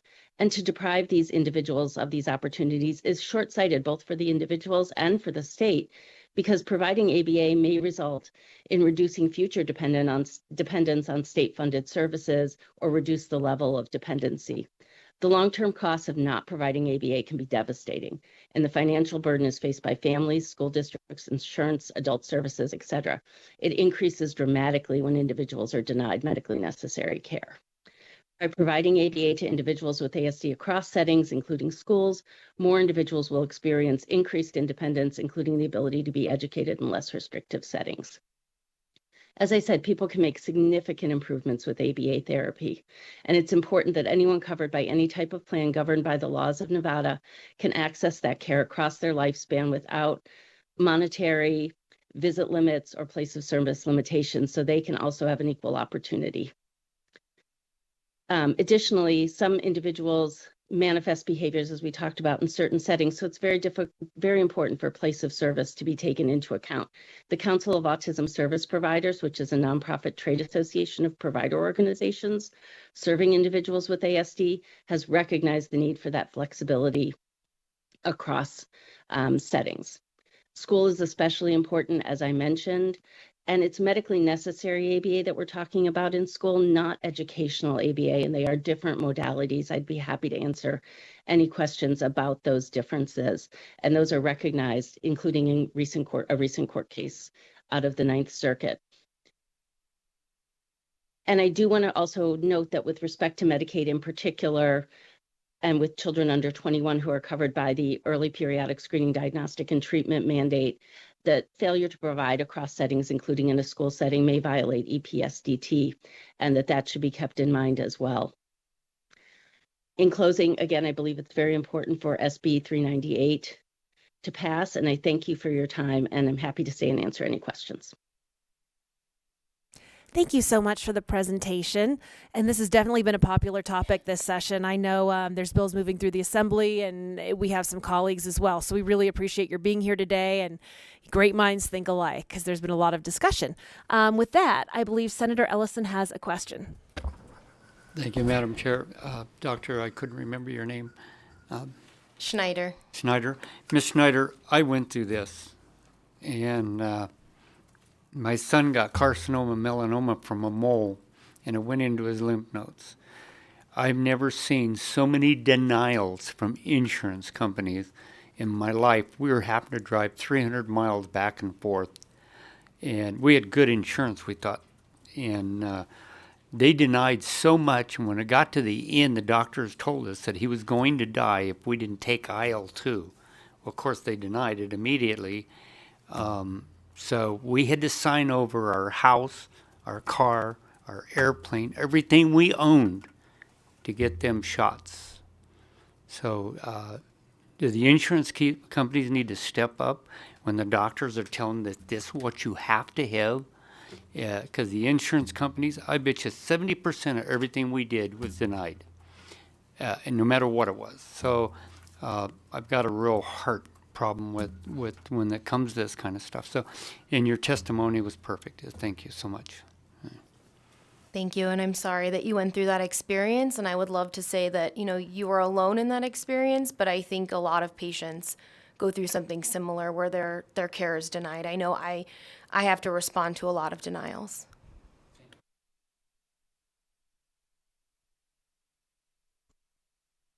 Okay, any other questions? All right, we thank you so much for the presentation to all three of you, and we'll have you step back from the table. And poor Senator Rogich has been doing this do-si-do between the table and the chairs behind, and we thank you for both presentations this morning. And with that, we will open up Senate Bill 398 for testimony in support. Again, we're going with 30 minutes. We'll have 2 minutes per person, and we thank everyone so much for being here.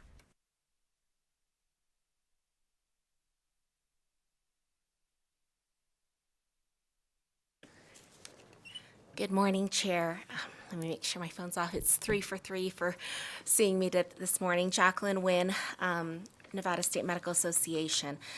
Today, I'm here to speak not just on behalf of Nevada's physicians, but on behalf of their patients. Because at the heart of this issue is not administrative burdens or industry inefficiencies, it's patient safety. Right now, that safety is being compromised every day by harmful policies like prior authorization. We're witnessing a disturbing shift in medicine where corporate policies, profit motives increasingly override clinical judgment, where a patient's access to care is no longer determined by their physician but by insurance companies using tools like prior authorization that delay or deny treatment.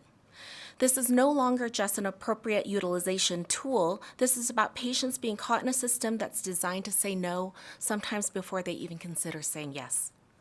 Originally created in the 1980s to help control costs through utilization management, prior authorization has morphed into something that seeps into even routine and daily care. Studies show that on average, a physician will complete 43 prior authorizations a week, with physicians and staff spending over 12 hours a week just completing paperwork. What was meant to ensure appropriate care is now too often a tool that does delay and cause patient harm. Imagine you're a patient facing a serious diagnosis. You've gone through testing, consultations, second opinions. You sit across from your doctor, someone who knows your history, your body, your needs, and they decide on a treatment plan. Then suddenly that decision is blocked, not by medical science, not by safety concerns, but by someone on the other end of a phone that's never met you. That person tells you your treatment isn't approved, or that you need to go through the senseless process of step therapy where you're forced to try and fail other medications first, even if your doctor knows that those drugs won't work for you. This is not just theoretical, it's happening every day, and it's not just frustrating, it's dangerous. A national AMA survey shows that 94% of physicians report that prior authorization causes delays in care, 89% say it negatively affects clinical outcomes, and 1 in 3 report it's had a serious adverse event. I really ask you to please support prior authorization reform. Thank you. Thank you so much. Right on time. Good morning, Chair and members of the committee. My name is Leah Cartwright, Leacartwright, here today on behalf of the Nevada Psychiatric Association. We, as the Nevada Psychiatric Association, are in full support of prior authorization reform. We've worked for a long time on step therapy reform. I do want to point out in the bill, in several sections where it requires that if there is an adverse determination made against this prior authorization, that it has to be done by a practitioner in the same specialty. I've had a few conversations with a psychiatrist, and one time they were trying to get prior authorization approved for a patient for antipsychotic medication, and the person on the other end was a labor and delivery nurse. Very different in terms of a child and adolescent psychiatrist or a forensic psychiatrist and a labor and delivery nurse. So we would love prior authorization reform or prohibition and support this bill. Thank you.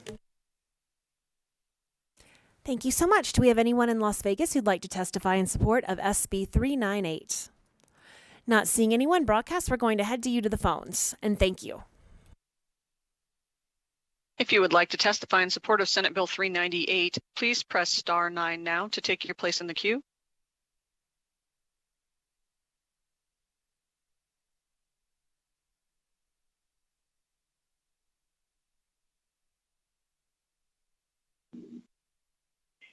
Good morning. My name is Dr. Glenn Johnson, Johnson for the record. I'm a board certified behavior analyst and owner of the Accelerated Learning Clinic.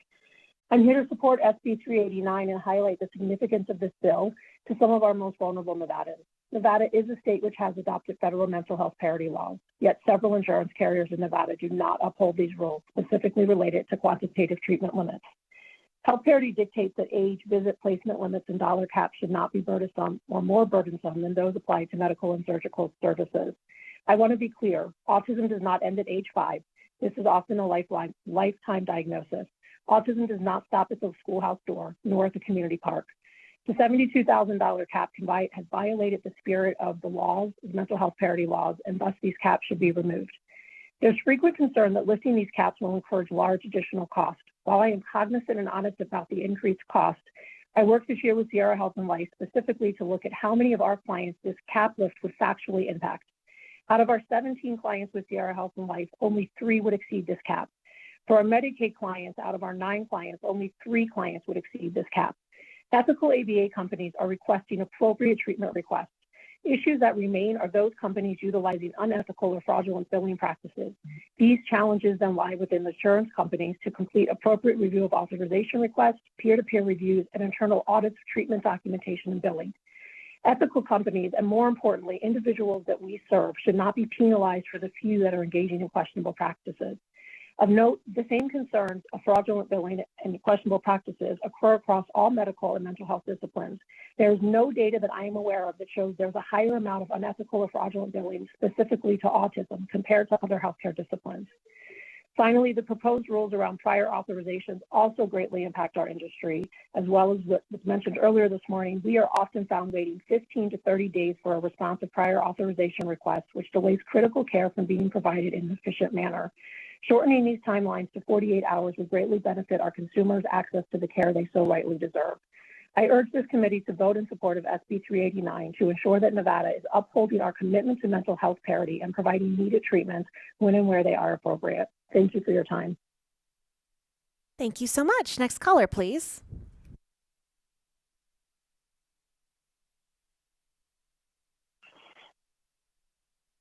Good morning, Madam Chair, members of the committee. Stephen Cohen for the record, Ledge Liaison for the Governor's Council on Developmental Disabilities.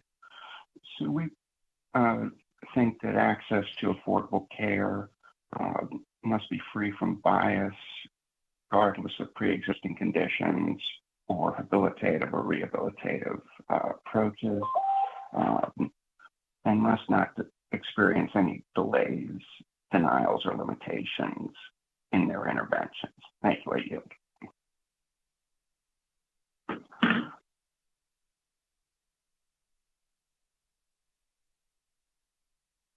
Chair, you have no more callers in support at this time.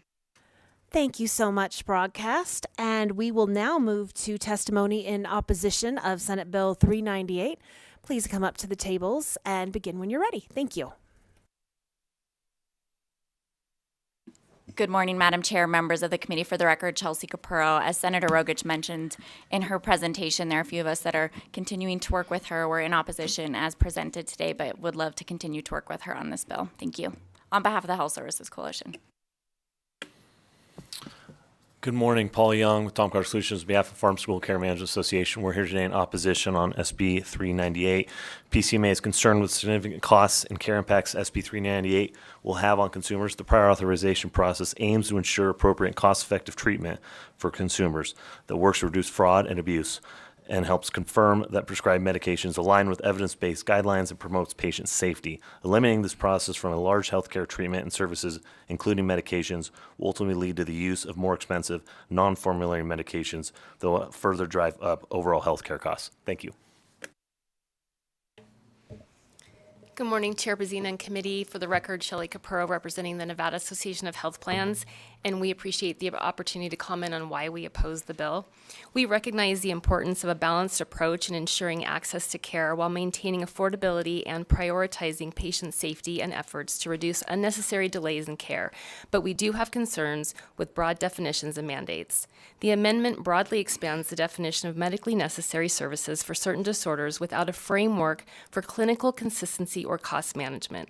While we recognize the importance of individualized care, the inclusion of specific tailored language introduces an open-ended standard that could encompass a broad and indefinite range of services, potentially well beyond those supported by clinical evidence or consistent with current medical necessity guidelines.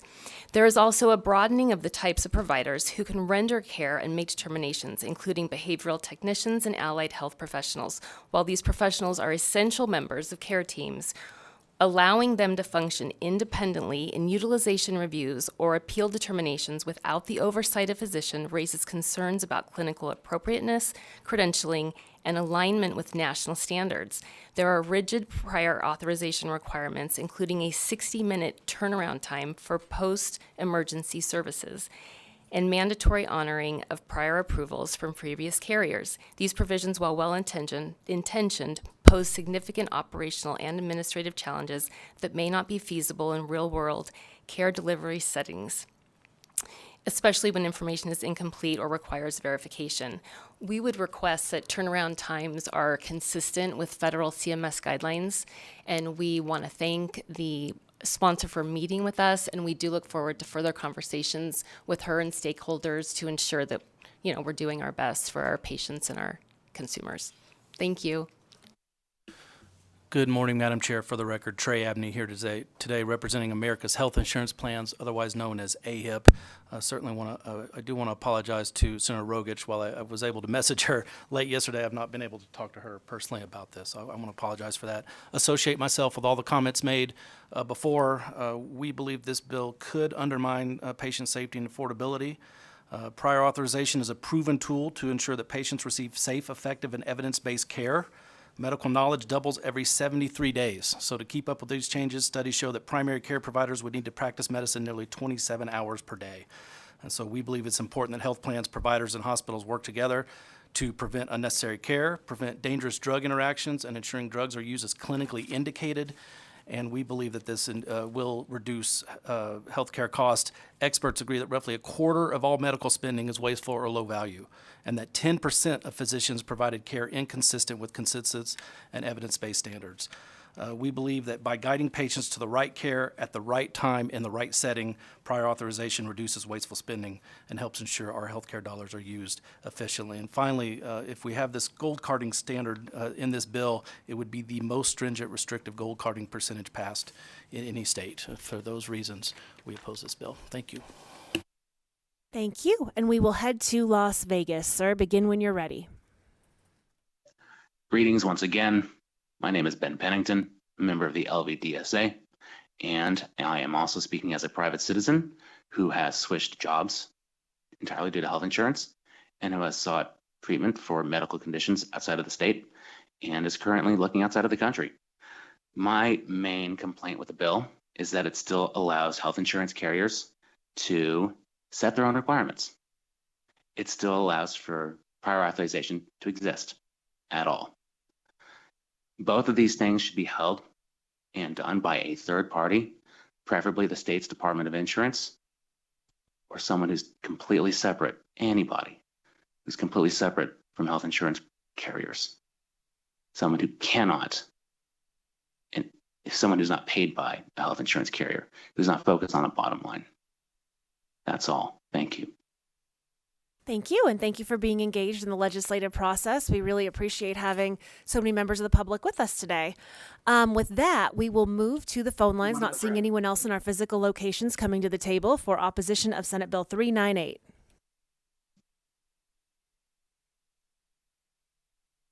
Chair, your public line is open and working, but you have no callers at this time. Okay, thank you so much. That will move us to neutral on Senate Bill 398. Oh, it wouldn't be a day if you didn't come visit us. Welcome back, Mr. Plain.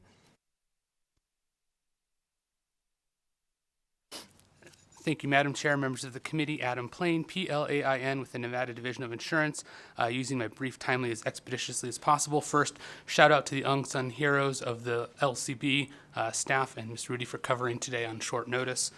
We did submit fairly lengthy written testimony on Senate Bill 398, the majority of it covering the prior authorization portion, which I will skip for the time being. I did want to cover the autism portion of Senate Bill 398 on 2 counts.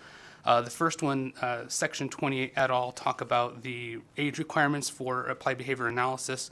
Currently, the Division of Insurance does note that under existing federal non-discrimination guidelines, age cannot be used as a factor to cut off treatment for things like applied behavioral analysis. If there are consumers in the state who are experiencing otherwise in a fully insured regulated product, we encourage them to contact the division for intervention.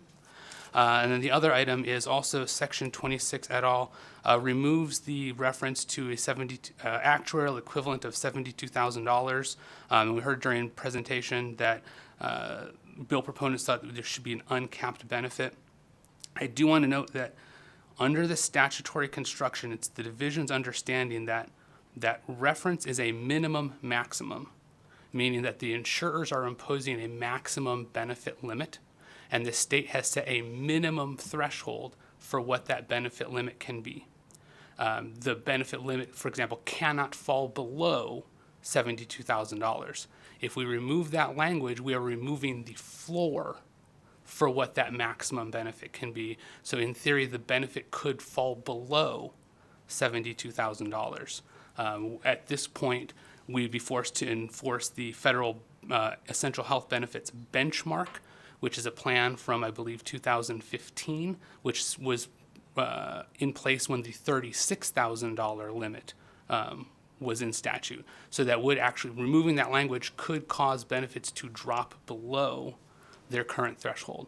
So we encourage bill sponsors, legal counsel, whoever wants to reach out to us. We can walk you through the process that may require some additional look. And I'd be happy to answer any questions. Okay, I don't see any questions right now, but I thank you so much for always being here. And again, it wouldn't be a Commerce and Labor Day if we didn't get to visit with you. So thank you so much. Do we have anyone who is on the phone lines broadcast who'd like to testify neutral on Senate Bill 398? If you would like to testify neutral on Senate Bill 398, please press star 9 now.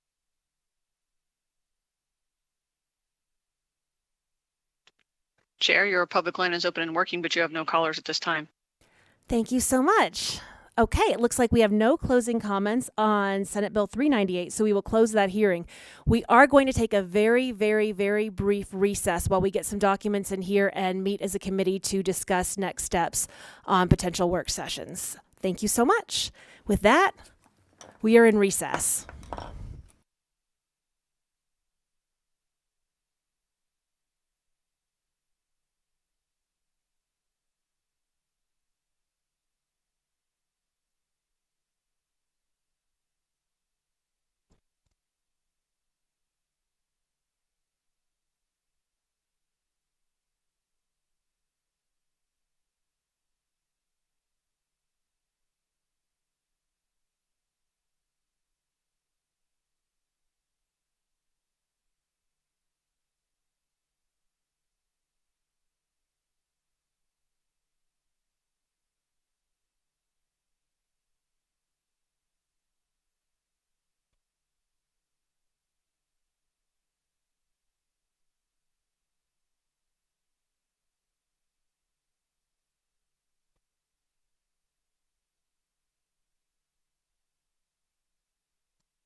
All right, calling us back into order in Senate Commerce and Labor. Thank you so much for allowing us just a brief break after those hearings.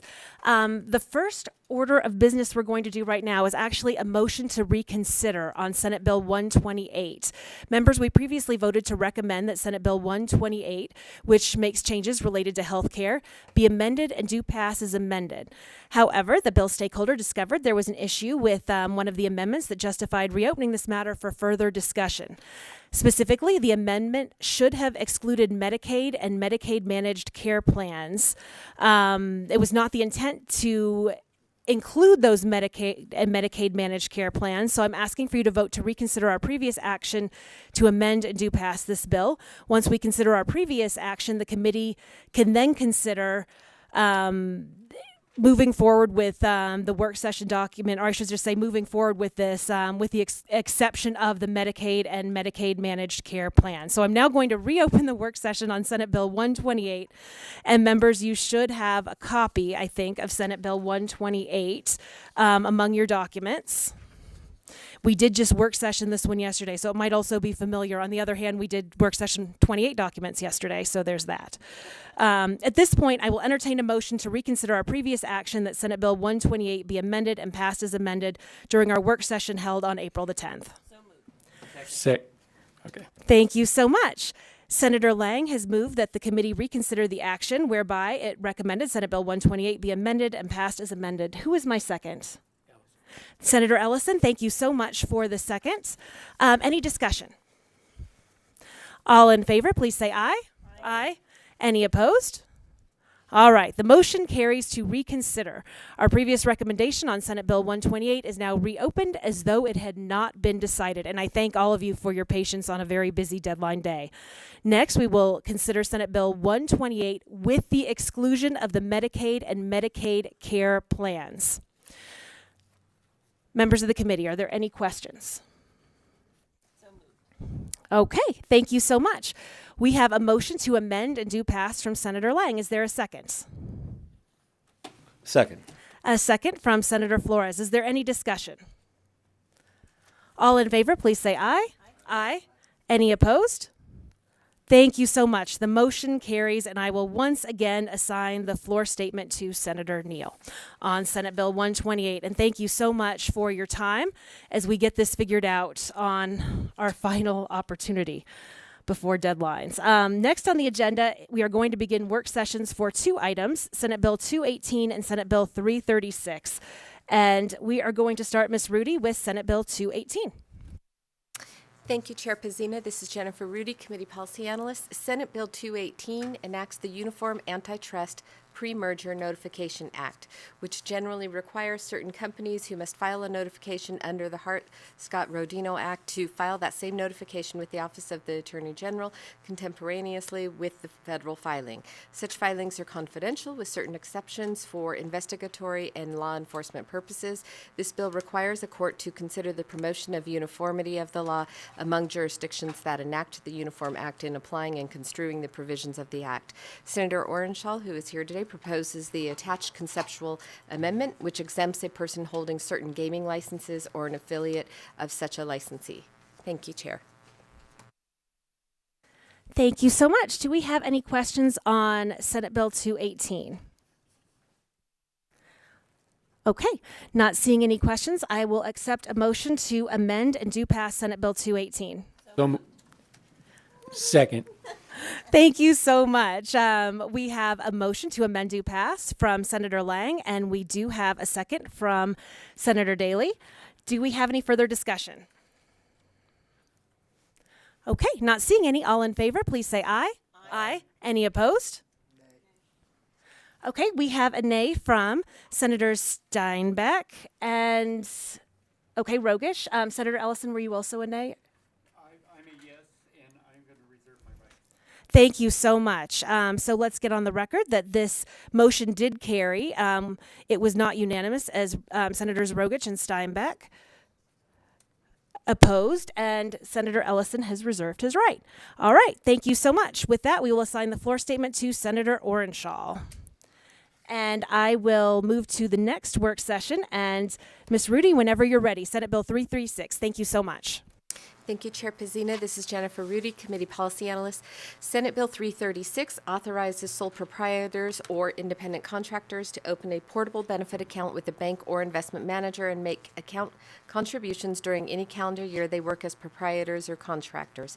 Account distributions can be used for payments of various health-related costs or certain other benefit investments of the account holder, a spouse, domestic partner, child, or other dependent. A person who contracts for the services of a sole proprietor or an independent contractor may contribute to the proprietor's or contractor's portable benefit account. Such a contribution may be based on withholding a percentage of payment that is owed to the proprietor or contractor if certain conditions are met. An account contribution must not be construed to affect any determination as to whether or not the account holder should be classified as an employee. The bill prohibits the consideration of information or evidence relating to an account contribution in any proceeding or determination relating to the classification of the account holder. The Nevada Credit Union League proposed the attached conceptual amendment during the bill hearing, which adds credit unions to the entities that can offer and administer a portable benefit account. Further, the Labor Commissioner proposes the second attached conceptual amendment, which replaces Section 4, subsection 4, with provisions that any contribution made by a hiring party to such an account shall not be solely determinative as to a worker's classification status, and requires the Labor Commissioner to identify 3 additional facts beyond the contribution to a portable benefit account that supports a determination that a worker is misclassified as an independent contractor under certain circumstances. Thank you, Chair. Thank you so much, Ms. Rudy. And please notice that with the amendment, the Labor Commissioner is in neutral on this bill. With that, do we have any questions on Senate Bill 336? Okay, not seeing any questions, I will accept a motion to amend and do pass SB 336. Thank you so much. We have a motion from Senator Lang. Do we have a second? Second. I think we had pretty much a tie there. I'll give it to Senator Steinbeck since we got one from Senator Flores earlier. And thank you so much. Do we have any further discussion? Okay, seeing no discussion, all in favor, please say aye. Aye. Any opposed, say nay. Nay. Okay. We have Senator Daly opposed. The rest of the committee, please note that this motion does carry, and we will assign the floor statement to Senator Rogish. With that, we are going to move to the final agenda item on the day, which is public comment. We thank everyone so much for spending their morning and almost entering their afternoon with us here today. And if anyone would like to come to the tables in Carson City or Las Vegas, we welcome you. And I do see someone in Las Vegas. Begin when you're ready, and thank you for being here again.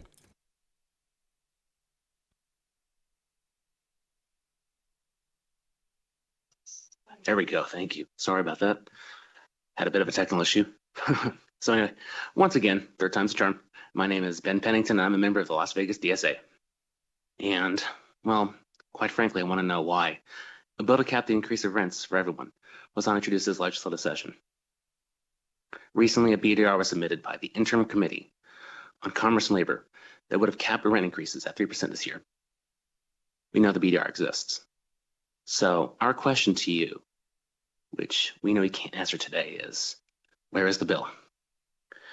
When our wonderful state is facing some of the fastest growing rents in the country,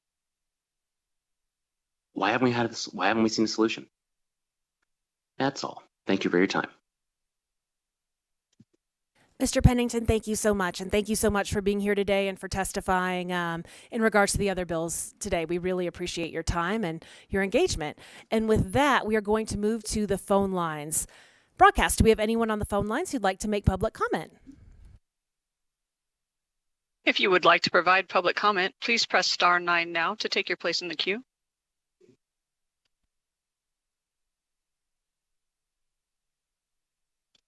Caller with the last 3 digits of 976, please press star 6 to unmute yourself.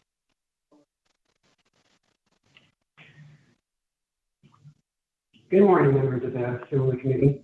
My name is Noah Cicero. I am here with the group Democratic Socialists of America. This regards the rent stability bill, the 3% cap on rent raises. Since you have decided to kill the bill, I am suggesting a new policy.